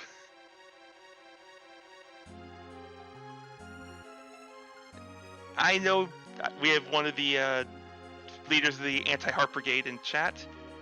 I know Fade Harp, but we have 4 boss checks left.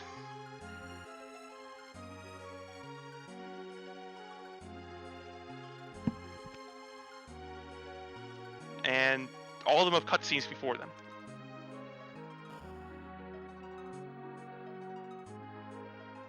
Well, we're going to get some confirmation in a minute or so whether the Fade Harp or the Pro Harp faction is correct tonight.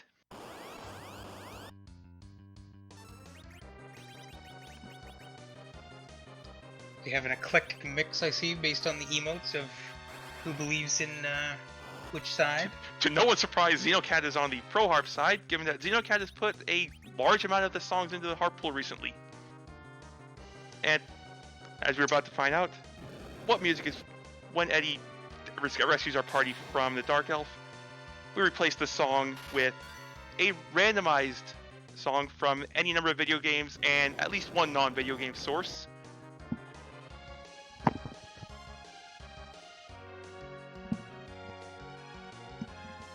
Ninja finishing off Baron Throne. We are going to be quiet here and let DJ Spoony B do his thing.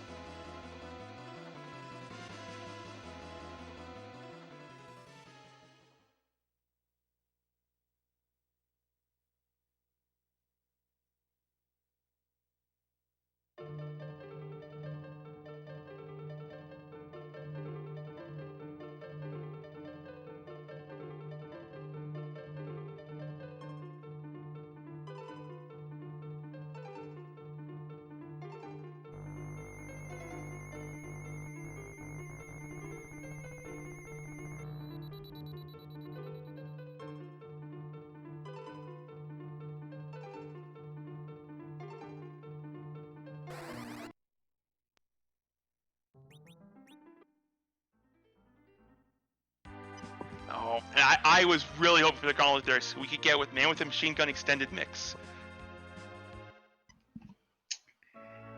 Yep, and so now we have we found Arcane. As Inven has decided to check the package boss before, I guess, heading to the Giant. We are rapidly running out of boss checks at this point. While the Fade Harp Brigade was correct this time, you gotta admit it was a great song.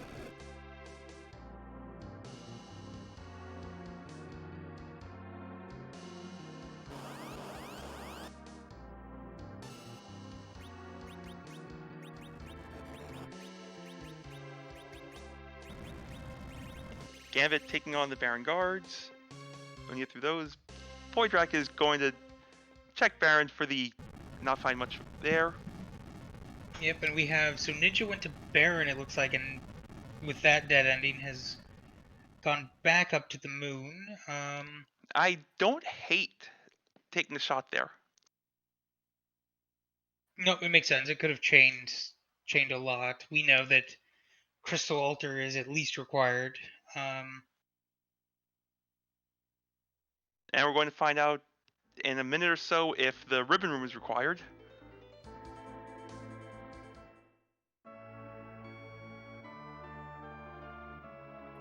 Because, I mean, do we have any other spots left aside from Giant or this? I don't believe so. And we know at least one of the slots has to be taken by the D-Mist, because we haven't seen D-Mist yet. This is true.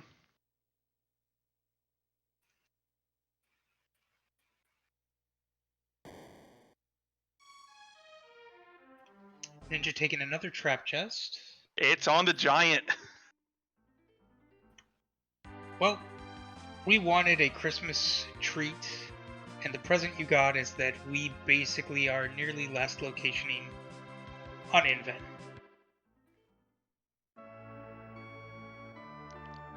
I'd be willing to wager most people are going to last location this. Yep. Yeah, Giant is usually not the priority for most of our runners. Shoutouts to Firebird Lover for rolling a one boss hunt on the hook route with a buried hook, and one boss hunt on the giant. Oh yes, for sure. My hat is off at this point for the amazingness this is bringing. Yes, the Demist package is just a fantastic find. Fairly certain that Demist had to have this. Well, Twin Harp Piff had the spoon too.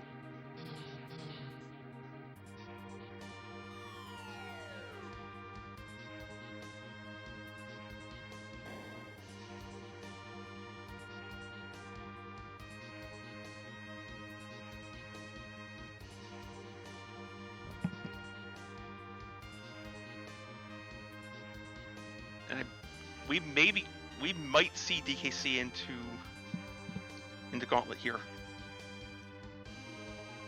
That's true. It's I think the only boss we haven't seen are Golbez and Cecil.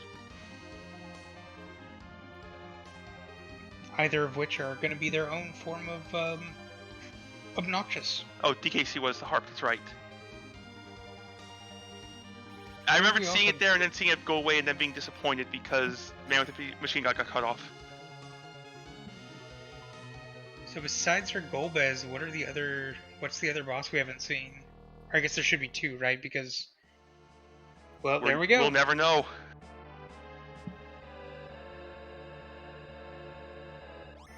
So you've had grind. Do you just punch your way through CPU? Is that quicker than actually walking it out? I guess with the cutscene, probably not. You could just warp your way out. You've had grind. Would you like second grind? Well, just if you were worried that Inven wasn't powerful enough to take Z, why not just have Cecil basically be able to solo Z and eat like 3 big bangs? Yeah, knowing what bosses are left in the pool, you just warp your way out of here. As was just pointing out, Golbez is still left, and there's one other boss we haven't seen. Have we seen Bahamut? Yes. Bahamut was in the Super Cannon room.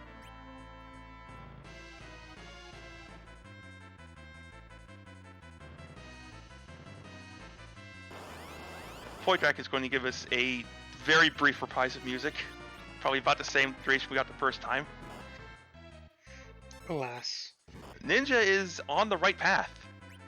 Yeah, no, he's gone back, he's picking stuff up. I don't know if he's done Ribbon yet. Ribbon's not necessary. Nope, nor is Twin Harp. So if he chases Hook, the question is whether he decides to do the giant or come back to chase down those other items.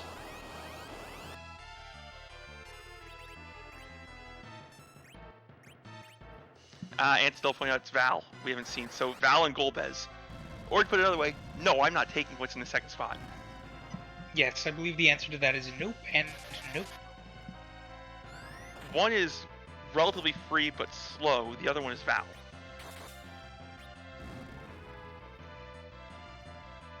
Which, with Crystal Sword Cecil, is also relatively free and slow. Yeah, pretty much just berserk and let it ride. And we see Poydrak giving us a reprise of Man with a Machine Gun. We'll see if this one lasts any longer than 2 frames.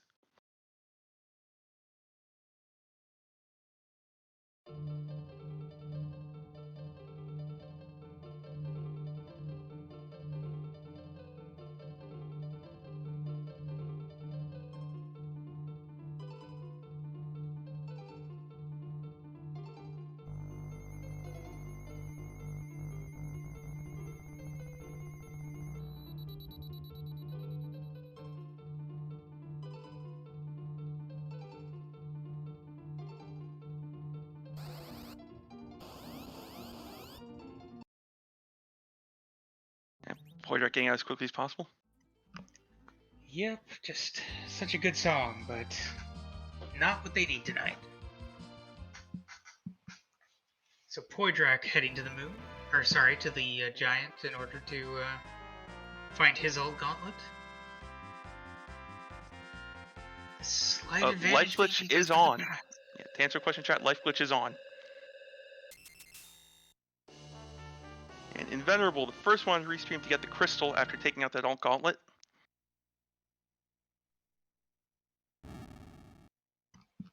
That does put him in a pretty commanding position, even if he doesn't. Even if he goes to the moon at this point, he doesn't check the Troya shop. It'll be tight, but I think he still has a definite time advantage. Especially with the double foo, I think that gives him a quicker Z fight than we're going to see from Poydrak, at least for the runners on stream. Poydrak will definitely have nuke on that Rydia by the time he gets to Z.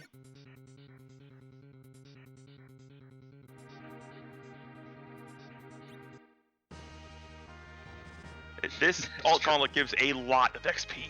Yes. And you got your wish. Gambit swag rocking the Mega Sisters. Not quite enough.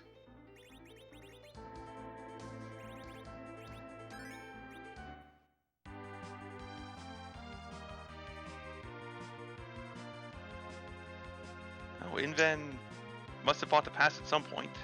I didn't see it. Or he's checking it. I didn't see him shop it either, but maybe he's gonna check the shops. I'd be very happy. I may have paused to check the flags and realized P-Shop is on and is just coming here to grab it. And he will be extremely happy to see that. Swag from the pass by. And I don't know when he last saved. I don't think he saved outside of Troya, so I mean, it makes sense. I don't think he should have really any problems, especially with his anchor situation.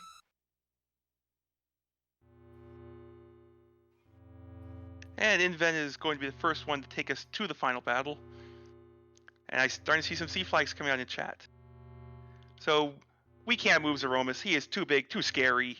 You don't want to see Big Bangs coming out in Antlion Cave. So instead, Zeromus gets to cosplay. As of right now, we have more than 530 sprites for him. And at this point, we have one question left to ask for the seed. Moleboy, would you care to do the honors?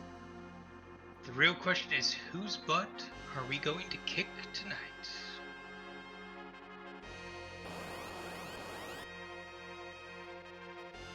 And hold that thought as we wait for Inven to throw the crystal and we get to see. Poydrak is going through the gauntlet right now, will be hot on Inven's heels. And Gambit about to get a very rude awakening. I don't care how much HP you have, you're not taking that Mega Nuke. That spot is way too much magic. Hoping that Edge would be fast enough to get the Star Veil off. Fortunately for Gambit, we know that spot is not required. Poydrak clearing the alt gauntlet so much quicker, having the Bahamut on hand, just super fast.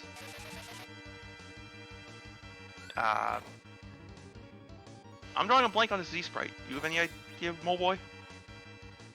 I do not. I mean, at this point, it's generic Night Dude in armor. Oh, gotcha. Our resident sprite master, Skull Kitty in chat, telling us it's Luca Blight. I have not played those games. It's been forever. I think I have Suikoden 2 on my PSP, which goodness knows where in the heck that's even at, so indeed. We are going to see very little difficulty from Venerable's side. This Cecil swinging for 6,000 plus a shot. I don't know if I actually saw, did he nerf at all, or is this just whatever, I'm just going to cure 4 through the... That's a nerf.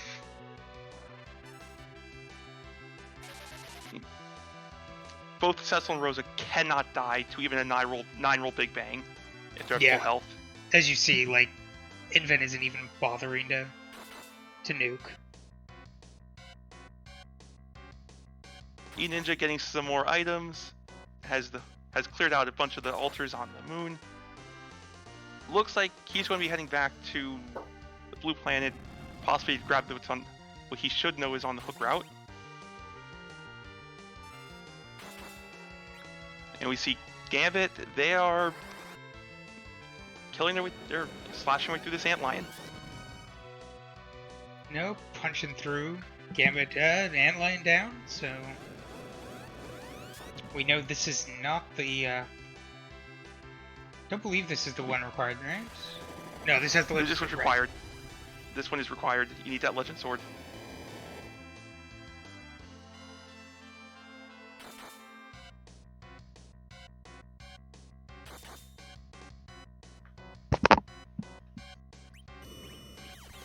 I'm not sure I would agree with E-Ninja leaving the moon just for grabbing the hook, though.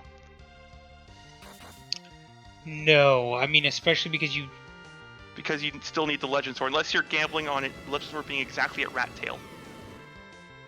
You'd have to hope it was a Rat Tail or the. We are already on rocks on Inven's side.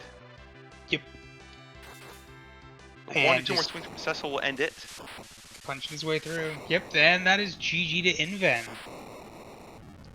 First to finish on Restream. And first to finish overall with a time of 1 hour, 48 minutes, and 48 seconds. GG to Inven.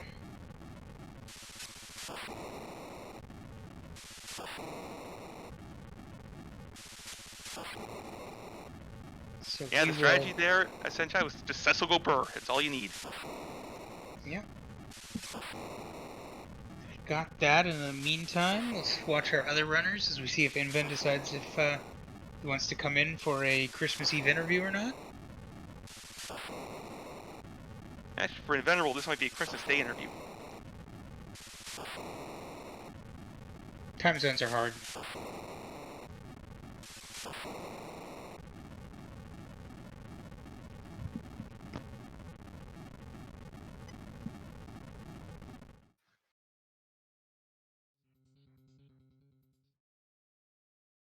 Enough for the 8 minutes? Okay. For Poydrak, it will be a Christmas Day interview. There's a Christmas Day run.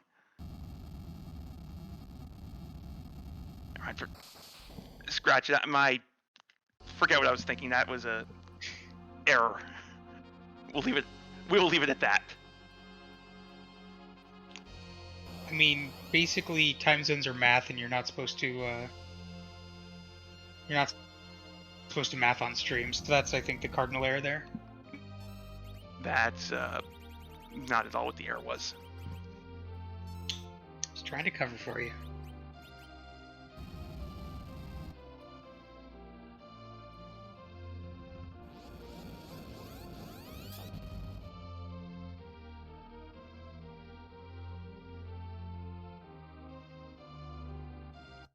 I believe with that ping, we've got Inven joining us. Invenerable, great game, great run. Congratulations on first on stream and first overall.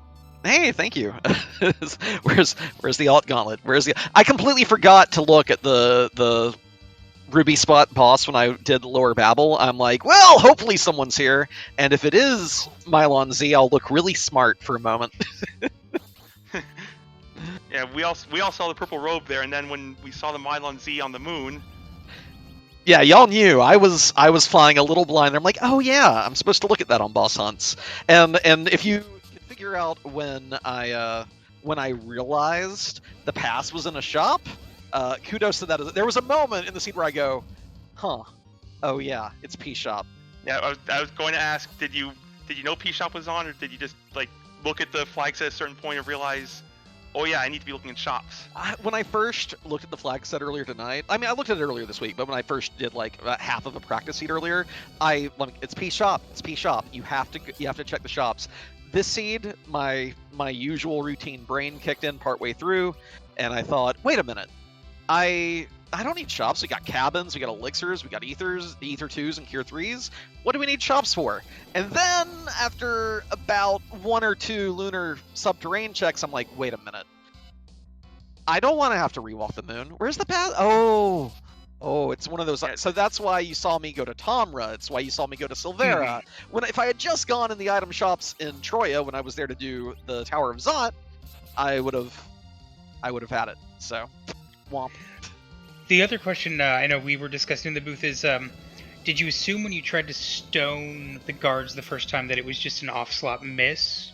Because Oh yeah. I forgot that it was no free bosses like 3 times that seed. Like every time I'm like, oh yeah, because it's one of those flags that we never play with, right? So Exactly. when it comes up, it takes you a second for your brain to be, wait, something's wrong here. What am I forgetting? And then you're like, oh yeah, no free bosses. But when you have 2 Foos and a Crystal Cecil, you don't really care. Speaking What of I think- which, we I saw think- you taking a whole bunch of trap chests early on. What were your feelings when you took all those, then just had Sheila say, "Here you go"? Well, the pan was a little... I don't remember exactly where the pan was. It was a little annoying not to get the early sword, but I don't hate the XP that I got from those fights. Like, the XP was nice. It helped me get rolling, so I was ready for underground fights. But the crystal sword just popping out from the pan, I'm like, oh, perfect. Perfect. It was pretty funny. Yeah, Seed had definitely had some jokes with basically the last locationing of of Alt Gauntlet. Aside from, I think we determined it was either Golbez or Val at CPU. Ugh. Yeah, that was pretty much our reaction when we realized what 2 bosses had to be left. Just no. But yeah, no, I mean, strong run. Obviously, like the Evelyn Castle play didn't play out treasure-wise, but definitely got you Berserk earlier than some of the other runners. And interestingly enough, you were the only runner on stream who took the double Fu. Really? I just didn't want to shop anymore. Like, I just shopped for 1 Fu. I'm like, Charm Rod, Black Shirt, that's good enough. And then I get the second one, like, hey, I know where to buy gear for you. I'll be right back. You know, just boom. And I don't know if other people just didn't check the bed in Kaipo, or exactly how it played out. Because I mean, there were 3 dupes. You had 2 Fus, 2 Sids, and whoever is hanging out behind CPU that we're never going to find out about. Yeah, the main reason I did that is I don't think I had the Crystal Sword yet, but I did have that Dragoon Lance that I pulled from Evelyn, and I was thinking, well, if there's a cane here, that's a pretty good supplemental damage. Like, a Dragoon Lance cane's kind of on par with a Lightsaber Cecil, except that, of course, if you fight a dragon, you're in business. So I thought, you know, if it's cane, that's great. If it's Cecil, that's great. But also, I think that was my first Fu. Like, I hadn't been to Dwarf Castle yet, so I saw the Fu, and I felt great. Yeah, no, for sure. And that massively sped up a lot of your clear. Trying to remember, Poidrak, who actually just repped up, is basically went slightly different, leveled his Rydia, and found a fairly early Bahamut. I can't remember where that showed up. The Bahamut was in Flame Dog. Yes, Flame Dog had a Bahamut, and so even before he went to Luca Cave, he basically was able to blarg all over everything. Yeah, but come on, 4 agility for the anchor. Come on. Oh yeah, for sure. I mean, as we watched you just sit there. That is a really But cool also- dynamic. Oh, go ahead. But Sorry. the counter argument, Blarg. Well, yeah, I had 2 Foos. I don't need Blarg. I got Nuke and Quake. But but for what it's worth, that is a really cool like dynamic on this flag set with the no curse ring. Do you want to take the Rydia for your anchor? Do you want to try to get a Dwarf Axe Sid going on, or do you say or do you hope to find a Leviathan's in standard chops now, so you can get a really great sweep going on with Rydia if you are finding an anchor somewhere else. But it's hard to find that anchor with no cursed rings, so it's a tricky little balance. I enjoyed this flag set. I thought it was really cool, and I had a great time playing it. Yeah, no, I think it's definitely a great dynamic in the fact that you're limited on what you get because you have a ton of cash based off the T-Wild money, but it's as standard, so you're limited on what you can actually pick up. I noticed you just basically went off of doing all the checks, which worked out fine for you because you basically last location to Alt Gauntlet, and Alt Gauntleted elements is basically, you already kind of ground off everything, but why not second grind? But you were the only one, I think, who also didn't steal any Sirens. Oh, I mean, I think if you have 2 Foos and a Crystal Sword Cecil, you don't need them. Like, you're gonna get your XP anywhere you please. Like, whether it's Behemoths in Cave Bahamut, if it's, boss fights in the Lunar Subterrane. Once you have that trio going on, I don't feel compelled to steal anything, And I fully agree with that line of thought. Don't grind if you don't have to. But anyway, I know that there are a few other finishers waiting to get in. I had a blast playing this flag set. Thanks to the Restream team for the amazing work you do. And everyone have happy holidays, Merry Christmas, Happy New Year. Best community of any randomizer out there. Love y'all. Merry Christmas, Ben. Thanks so much. All right, and as mentioned before, in the meantime, while we were interviewing Inven, it looks like Poidrak wrapped up his race with a time of 1:53.22 and second overall.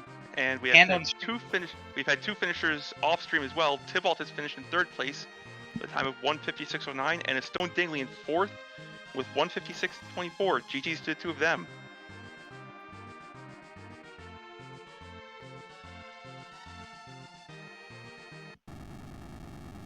And we are now joined by Poidrak. GG's, Poidrak. Merry Christmas, I suppose. If you want that. Yes, if you don't, well, Merry Christmas anyway. And I guess you're wishing us Merry Christmas from the future. Well, I'm looking at it in the future, and all I can see is you're probably going to have a better day than I am. I don't want to hear that. That. It's 5 o'clock in the morning for me. I haven't gone to sleep. I'm meant to be up in about 3 to 4 hours. Why am I doing a race at this time of night, and why am I not doing anything like sleep? I think that's just a sign that you make incredibly good life choices. Because you can sleep anytime, but you can only do races now. But, I'll give you that one, yeah. So, what are your thoughts on the seed? This one certainly had a couple jokes. It was an interesting one, and that as soon as I got up the top of the Tower of Babel and saw that purple robot, I expected that to be Mylon and Friends, so it was really a hook search from there. And then for Ball Gauntlet being in the Giant, really have to expect something like that. Yeah, just go around everywhere, do everything you want, and at the end have power overwhelming with Bahamut, Rydia, Crystal Sword, Cecil, Edge, get into Phonic Scale. I think that's the biggest thing he ever did. And Rosa. I believe I'm not sure how much Gambit's been using Rydia, but I know you used Rydia a lot more than our other runners. What made you decide to take her instead of using her as an anchor? To start off with, knowing that Leviathan was likely going to be around, if I actually looked for the shops for it, I picked up that Sylph and never used it. But Leviathan was the main thing, and at that sort of time, I didn't have the Crystal Sword. Cecil was really hurting for weapons. Yes, I knew I was going to get an X-Scale at some point through the Forge, but I wasn't too sure exactly when. And the best thing I had was an Ogreax for him if I wanted to take it off Sid, which I didn't really, because Sid had better strength. So it's really just saying, let's give Rydia some levels. I was hoping that Cecil would get the levels from the hairdryer chest as well, but that didn't come to pass. But that did get Virus onto Rydia, and that helped immensely going through Dwarf Castle and beyond, really. Well, our Rydia fans in chat, we're certainly appreciative of you letting her blarg things. Well, I'm a Rydia fan myself. I enjoy using her as a character. I'm not. Yes, I will use her as an anchor, but in most situations, I will try to use her for her utility in her summons and her spells. So this one, definitely a good time to bring her out. Let her have some fun with the seed. Let her do Rydia things. Makes sense. Did you have any thought about checking the Sand Ruby character out of curiosity? It was Fu, I knew. When I went to Kaipo the first time, I did check. I don't remember if you checked or not. Yes, because Inven ended up going with the double Fu rather than the Edge play, which worked out well for him, even though I don't know how much either of the Foos really did in the Z fight. It was kind of just he floored Rydia and just kind of let Cecil go burr. So I was curious if you had consciously been like, no, this makes more sense with Rydia over the Foo. Well, I dropped my Foo in the end because really he wasn't doing anything, and as you said, the Cecil was the main part of the second half of that seed, and Rydia with Bahamut. Between the two of them, there wasn't anything I couldn't beat, and with Rosa on the side, it was just I was going to be full health no matter what. So, in the end, Fu was more of a detriment rather than a benefit, and because even Edge, as poorly equipped with weapons as he was, I had Dancing Dagger, Mute Dagger. He was still doing something in that Z fight. Fu would have been quite a bit behind that, I feel.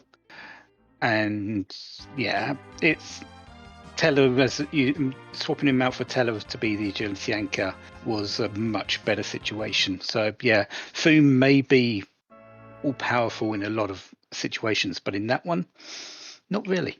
And we did see you take Tella to anchor for the final battle, and that reasoning makes 100% perfect sense. Yeah. Sure. Fu's just too fast. I could have dealt with it. There wasn't going to be any issue with it if I did have Fu there, but why take a Fu when and risk your agility when you can take a Teller and get it perfect? So I asked Invenerable this too. I wanted to ask you. You took a bunch of trap chests. I assume you were looking for a shiny sword for your Cecil. At that time, so, yes. What were your thoughts when Sheila just said, "Have a crystal sword"? Well, right before that, I'd bought my lightsaber, thinking, right, I've bought this lightsaber. I've got a 75% probability that in the next few checks, I'm going to get that or better. And you knew the X-Cow was down the line, so it's like, yeah, you know it's going to eventually go away. So it's like, okay, well. Well, it wasn't even that. I not even through the forge. I just knew that because I'd bought something that because it's how the game works. It seems you can almost set a flag on it, even though it's not exactly there. You buy something, you're going to find something that or better within the next few checks, be it trap chests, or key item locations. That logic checks out. You buy a curse string and then you find a curse string. The more expensive thing you buy, the sooner the replacement comes. Exactly, because lightsaber going to be great. 2 checks. 2 checks later, crystal sword. There you go.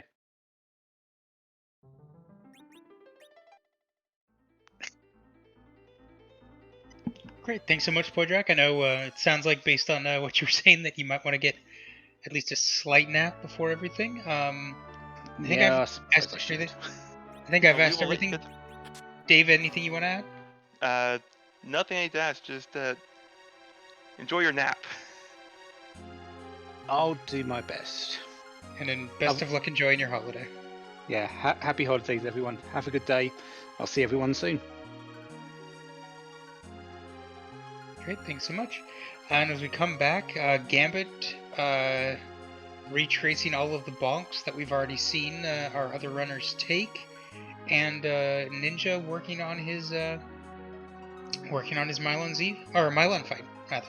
Yep, Ninja through the Mylon friends still has to find the Legend Sword, so it's going to have to take that Ant Lion. Which means another trip back to the moon. Ninja found a spoon somewhere. I didn't catch where that was. And just in the meantime, we now have a 5th place finisher of Gale Swift with a time of 2:07:05. So congratulations to them. And Antidale calling out Odin Throne is what had the spoon. That makes sense. I did see Ninja taking the elements fight.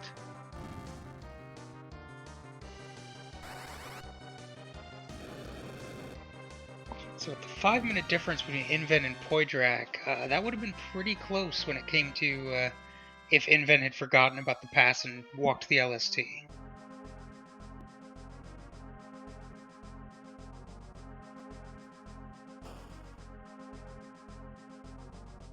Congrats to Inven again for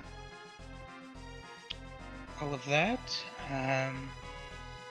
Ninja, I guess, heading to the Land of Summoned Monsters to do those 2 bonk checks. Yep, Ninja's going to do battle with Mom Bomb and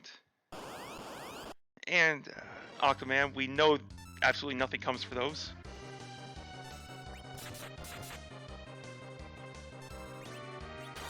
Gambit taking the elements to get his spoon. What is he... I'm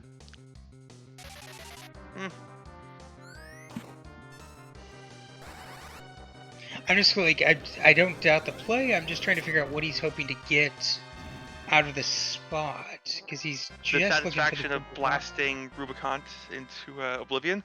That's fair. It's just that, unless he's thinking it might be, Yeah, they might be peaky? thinking. Yeah, and it's saying Oh, yeah. they may not have saved.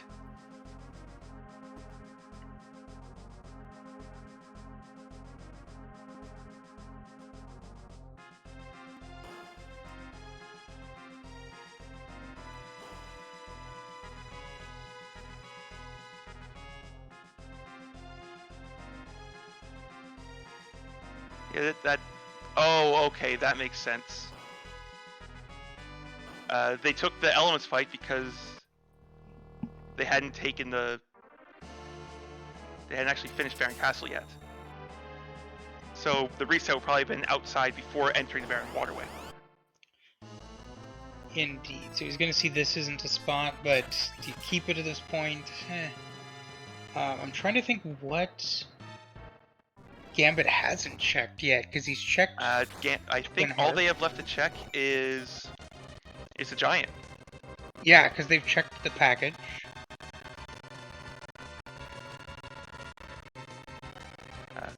E-Ninja has a angry Cecil swinging away at Octomam.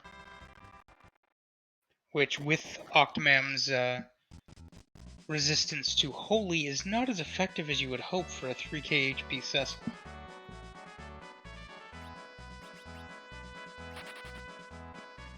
Gambit is choosing to take Tella to be a better anchor than Sid. That Sid has quite a few levels.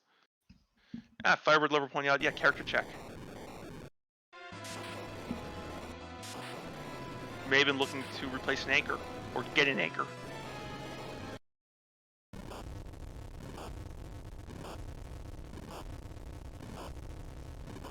Gambit would have to know that that Tella was still out there. Yep, Ninja about to get the bad news and get his apple.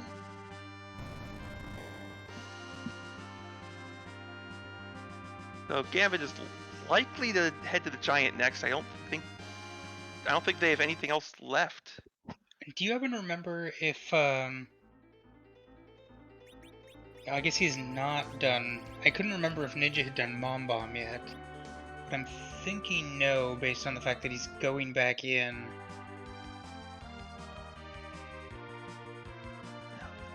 This makes sense because Ninja hasn't seen the Legend Sword yet.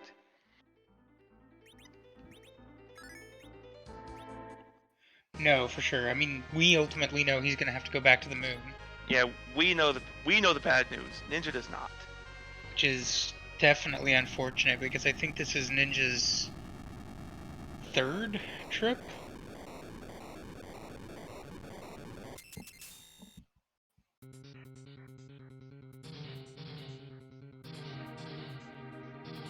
Gambit about to discover second grind. The joys of having level 60 parties. Yeah, and then we get to see, does Gambit remember that it's P-Shop, or is he going to walk the LST? They might just walk the LST at this point.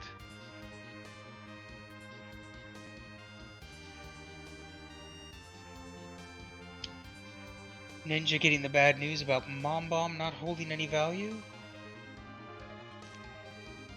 Yep, both of our runners should have everything well under control. Both players have power overwhelming. It's simply a matter of finding what you're looking for, which we've all played this. Anyone who's played this randomizer long enough knows sometimes that just happens.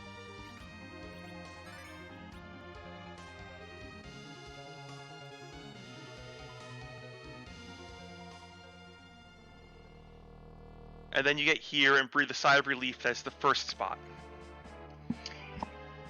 Yep. Like we were saying, the two remaining bosses here would not be any sort of serious danger at this spot. You don't want to chew through 65,000 HP of anything. No.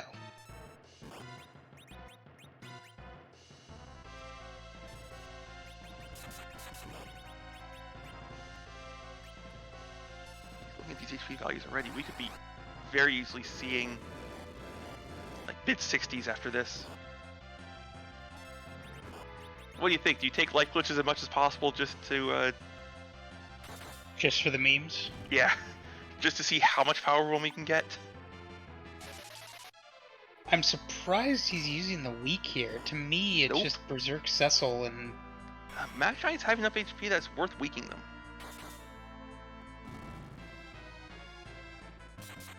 But and what else you gonna do with Fu's turn? Yeah, that's true. I mean, I guess you could nuke something, you could Quake, but that's just taking some time out. Yeah, like with their turn order, it's gonna be Cecil, Rosa, Edge, Fu.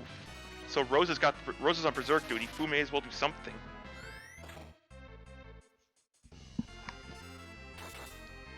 And knocking something down to single-digit HP seems pretty good. Yeah, I mean, this is where I think Poidrak going with the level Iridia actually really paid off, is when he was doing the Alt Gauntlet, it was just like, let me just blarg, Yeah, and Cecil slashed once. Rydia here brought a large amount of value that the other runners are missing. Yeah, the multi-target nuke power definitely helped.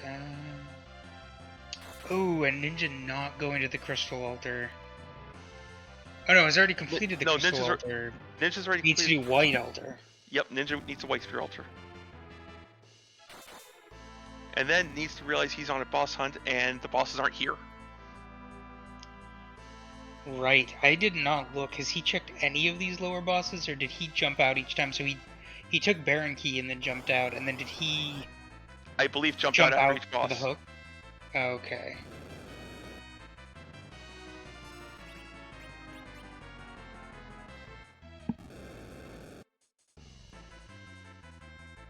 Ninja did see the Wyvern and Ogopogo. So probably going to be very happy when he sees the Legend Sword here. Yep, and then he'll know that key item hunt is over, and it's face check everything. And I think he's done Ribbon Room? It won't matter. Well, if he hasn't, as soon as he finds the Legend Sword here, he knows Yeah, to he poke his could head just- in there, see what it is, and immediately bail.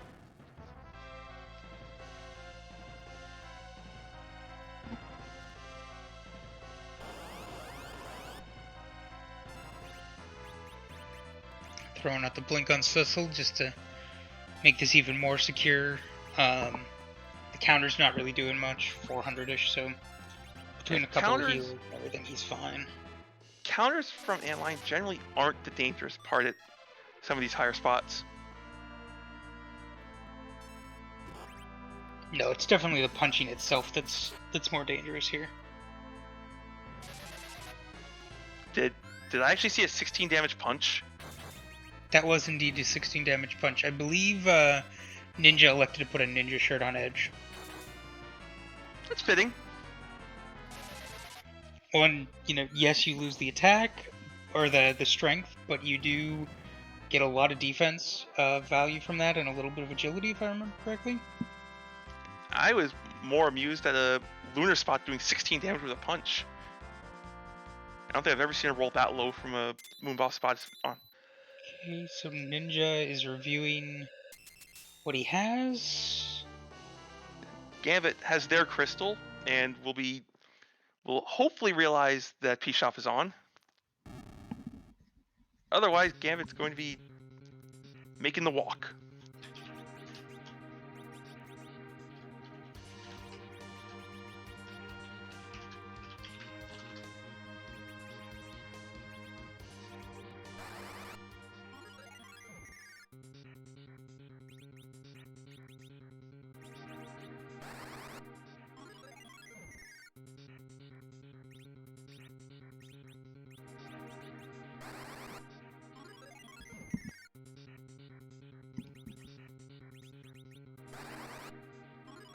Okay, so Ninja, I think, electing to go and hopefully forging, and then Ninja's- what does he still need to check for?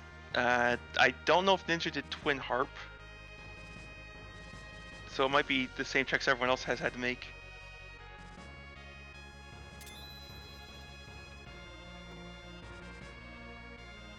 And Gambit is gonna walk the LST. I don't think Gambit realized the pass was in a shop. So in Ninja's case, if you've been watching the race room and you saw the first finisher was at 148, would you take that as a little bit of, maybe metagaming and thinking it's a cheeky giant spot, or? It's hard to say, right? Because if you're struggling this bad, or like I shouldn't say that bad, but like you're going back and forth in the moon, you're trying to figure all this stuff out. Maybe you think it could be in some out of the way spot. Maybe you think giant. Excuse me. Or you just are more in that spot of like somebody's just executing way better than I am. So I don't know if you necessarily are immediately going to think that it's going to be some out of the way spot.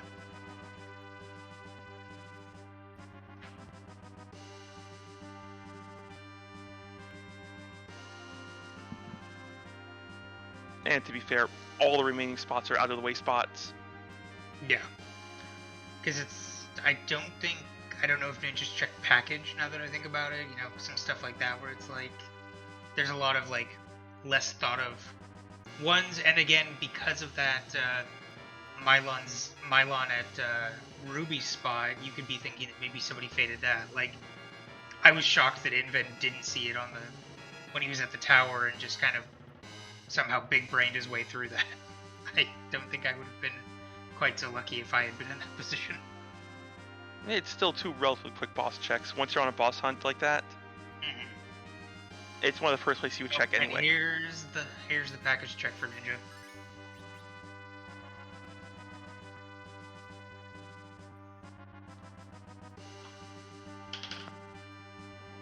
Yeah, but continuing their walk down to face Lucamus.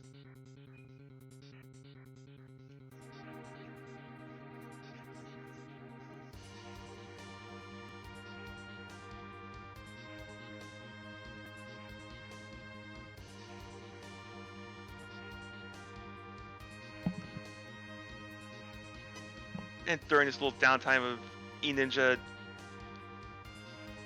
checking the package check, Gambit finishing their walk, I'd like to give one last shout out to our Restream team, Firebird Lover, rolling this absolute gem of a seed. Great job on this. Antidale pushing all the buttons, keeping the two of us honest in the booth, and my co-commentator, Moboy. Yeah, no, and definitely shout outs to you as well, Dave, for all of this. It's great to get to just talk through all this and just have thoughts about this seed, and this seed definitely had a ton of jokes. Oh yeah. Yeah, Firebird Lover rolled a fantastic one.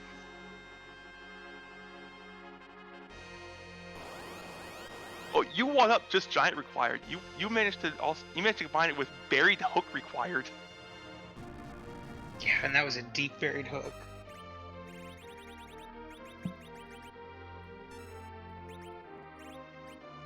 Alright, and so Gambit taking kind of the same approach as we had with Poidrak, grabbing the Tella with next to no agility in order to properly anchor, Berserk going out from Rosa.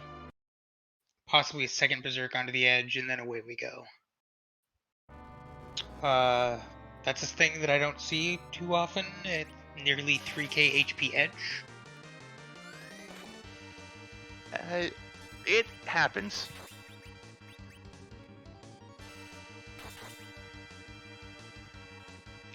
Being a part of one of our other clubs, Tricker's Trials, you see 3k HP edges often there.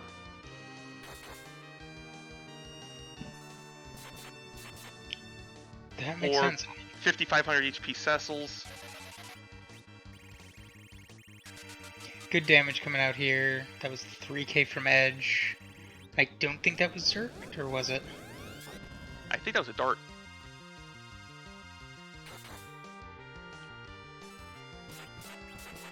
Oh no, he is Zerked. That's right, Gambit found good weapons for edge.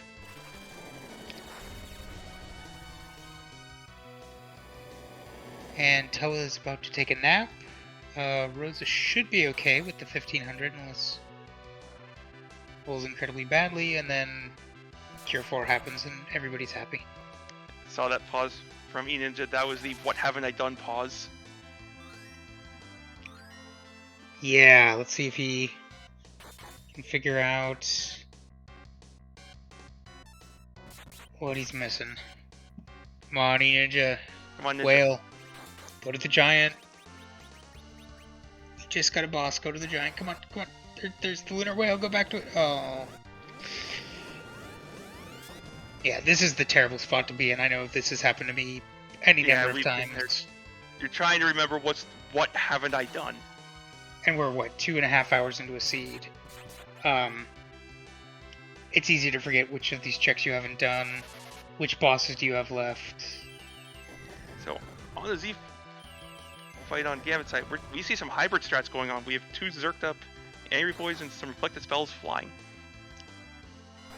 Yeah, I guess to just speed it along here.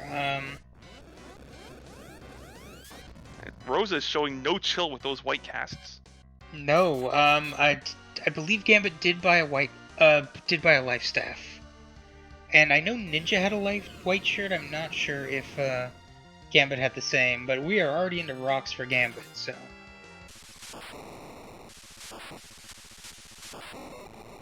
And that is the crack boom on Gambit's side as Luca falls. Jeez to Gambit. Well run.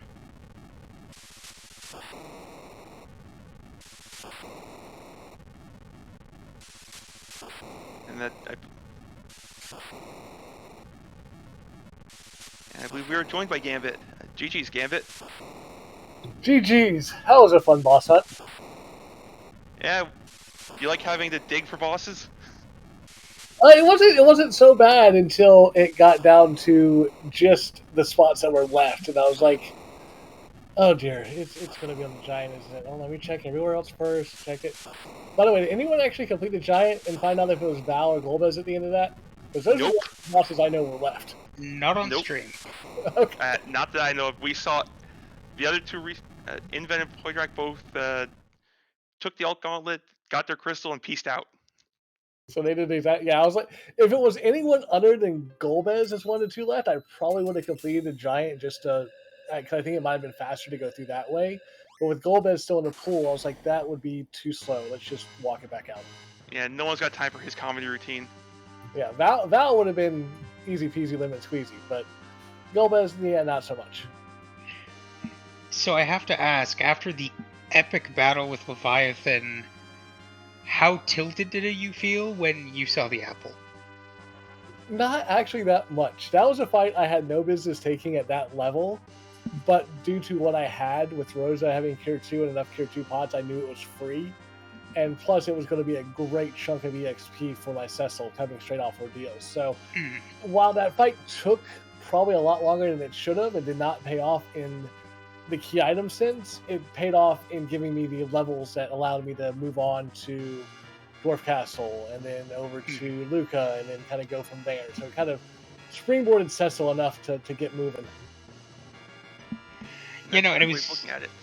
Yeah, and it was great to see kind of the different paths that all of our runners ended up taking. Like, you dove that really early.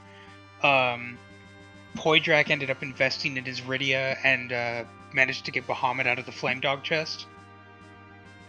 I laughed at that Bahamut. I'm like, I just saw the Bahamut down in Luca. If I wanted it, I would have kept it there. A Flame Dog, I don't need it here. Sorry. Mm-hmm. And Invenerable took the more standard route. Well, Inven took a bunch of trap chests to get XP instead. Yeah, the one thing I feel bad about is stealing all those sirens and then ended up using 2 of them. That was it. It's like, I took the time to steal 12 thinking, okay, I'm going to do eggs down here before I go to the moon. Then I was stuck on 9 key items, and I took all the Earth checks I could and was still stuck at 9. I was like, alright, fine, let me dive up to the moon and start doing something there, because I knew the Baron Guards were up there in Cape Bahamut, and that it would be not free, but close enough with the cover strats and the crystal ring. I was like, I'll get through this. It's going to not be fun, but I'll get through it. Well, and that was a question we had in the booth as you were kind of doing the siren grind, right? Like, were you intentionally trying to also farm the giants along with, like, kind of like doing like a little mini farm along with the steals, or was that just kind of like, were you trying to swoon proc? That was me hitting the wrong button and summoning a stone man. I kind of guessed that's what it was. But... And then deciding, you know what, screw it, I'll just take some extra XP, and then doing it again and going, I'm an idiot. And then doing it a third time saying, you know what, no, we're just going to have food virus everybody down, so we stop doing this. I thought you were just doing it for memes after the second time. Nope, that was just me being an idiot. I was trying to cover for you. It's all good. No, I think the worst part was forgetting that I hadn't equipped the Thunderclaw at the end of it and then attacking with the edge and going, oh wait, there's no Thunder... Ah, crap. So, going to ask you about some of the flag sets. Did you see the pass setting? I did not, no. It was P Shop. Oh, okay, well that explains that. And of course, I didn't do much shopping in this one. I hit up a couple shops, but I didn't do very much. Where'd the pass end up? It was vanilla. Of course it was. Oh, yeah. That's chef's kiss. I was like, at this point, I wasn't even going to try. I wasn't even worried about it. I'm like, once I figured out Gauntlet was up on the giant, I'm like, I'm walking down regardless. Let's just get this over with and go. Yeah, Inven luckily remembered it was P-Shop right after he got the crystal. So he's like, oh, I need to shop. And then luckily went into Troya, basically bought it and then just walked straight in. So it worked out for him. And Poydrak just found it on the first trip to Troy. I don't know if Poydrak knew P-Shop was on or if just was item shopping and went, ooh, that's a thing. Yeah, Troy is one of the few times I did not step foot into this seed at all. My thought process was, okay, let's see what we've got with Neki-wise. Okay, we've got 2 bows and we've got a dancing dagger for Edward. That's a great start. I'm not worried about trying to get gear for the most part. Let's just kind of see what's there. I went a little off my own routing by doing Fabul. When I did, I usually wait and do Fabul last. I am very glad in this case that I didn't, considering it was Magma Key. And also finding those Cure 3s and other 2s in that shop was a huge boon early on, knowing, okay, when I need these, they're here. I know exactly where to get them. No, for sure. And then it was interesting to see kind of the party divergence as well. Poydrak kind of did the same as you did, picked up the Tella, basically as your final anchor. Inven actually grabbed the second Fu, which was at Sand Ruby, and ended up running with a Floridia, like pretty much the entire game. But I mean, honestly, once everybody had, 3k plus HP, Cecil with Crystal Sword, it was pretty much let's just go burr. How did you feel when you did the Sheila 2 turn in and we're like, oh, this is nice? I was waiting to get the Excal from Kokol, and then I saw a Crystal Sword. I'm like, oh well, that solves a lot of problems. It made me a little sad that I had the Crystal Armor for so long, but I was like, Cover Cecil did a lot of work this seed for me, so I'm like, I'll wait, and then finding that power shirt at the end, I'm like, okay, good, there's a good replacement for that Crystal Armor. We're good now. That 30k or 60k for the Crystal Armor was still a well-made investment, seeing what it got you through. Oh yes, it was worth the investment. And what's funny is after doing that Sheila 2 check, my plan was to go back down to the Fame Arch and buy the lunar staff and the light sword. And it's like, oh, cool, crystal sword. I don't have to worry about that light sword now. That's $60,000 or 60,000 gil. I don't have to worry about spending. No, for sure. And it great run. We loved watching the very cheeky Leviathan play. Definitely you got a little randoed just because it didn't have that payoff. But no, it was a great race. Do you have any thoughts about the flag set? Kind of general feelings about how it was set up. Things you really enjoyed about it. I love the Team Money flag, and just it opens up. It's like, okay, what do you want to get away with? What do you think you can do? Do you want to do a lot of looting so you can do a lot of shopping so you can get the best of the best that you can buy? Or do you just kind of see what you start with, see what you find in your checks, and then do the tiniest bit of shopping, which is what I was trying to go for. And it worked out. I mean, my inventory never really got full. I hope you guys got I don't know if I was the only one who raided the treasury, but I was like, I'm going to go down here and get all this money just to see what it might have been. I'm pretty sure there was a crystal sword down in that treasury somewhere, just judging by one of those chest monies.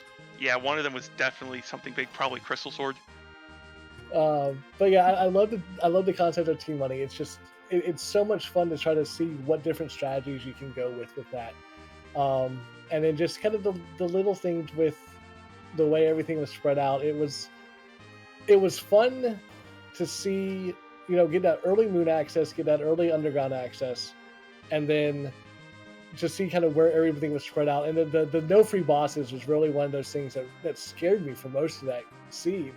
So I'm like, what happens if we have a required DKC at somewhere stupid like Ribbon Room? Thankfully, DKC was hiding behind a Twin Harp, which wonderful Twin Harp music. Did not need to do the boss, thank goodness. But yeah, it's a fun flag set. It really makes you think about what you want to buy, where you want to go, and how much looting you want to actually do. And I would recommend to anyone who wants to play a similar flag set to this, you can check out our ladder, which has a recurring flag set that runs T-Money with wild shops. Yeah, so you definitely want to play that because wild shops, go find yourself an adamant armor if it happens to be on. I don't remember if the adamants are on in that faction. It is. Yeah, go find yourself some adamant armors. They're fun to buy if you have the money. I would also say props to you for being the one person on stream who remembered no free bosses is on, because we saw some hourglass throws, some attempted off slot stones. It was good times. Yeah, no, that was the one big one I remembered from the get go, and I'm like, yeah, this could be bad. That's why I didn't go for that for those Baron guards right away, even though we had the hourglasses in the inventory. So I was like, okay, cool. Yeah, this is not free because no free bosses. Can't mute them, can't hourglass them. We're going to come back and do this later, which is exactly what I did. No, for sure. And we actually had the exact same thought in here where we're just like, oh, that would be so nice if free bosses was on. I will say, though, the best thing I found, and it might have taken a little bit of time, but finding the Kaipo guards in Waterfall to give that Edward just a little bit of XP at the very start of the seed really helped, because that gave him the survivability to get through that Odin fight, to get through everything else, and kind of just move forward from there. No, that's great. I think that's everything from me. Dave, anything you want to ask before we let Gambit go? I think we'll let Gambit go for the night. All right, well, to those of you who are on the East Coast, Merry Christmas, because I know it's past midnight y'all's time. I've still got a couple more hours to go over here in the West Coast. Moboy, NG Dave, thank you so much for doing comms. Anthony L for doing the tracking. I'm sure you got to click on a lot of buttons today because it seemed like we had to get everything.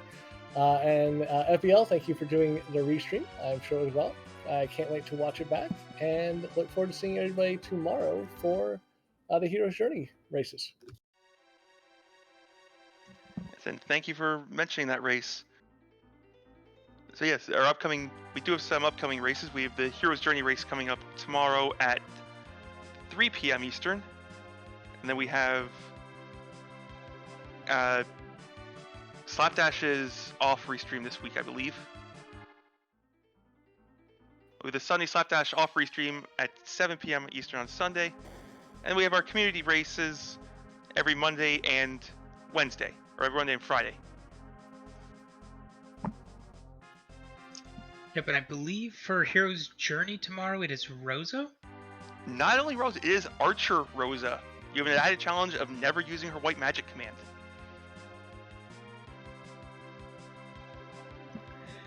That is certainly the dream.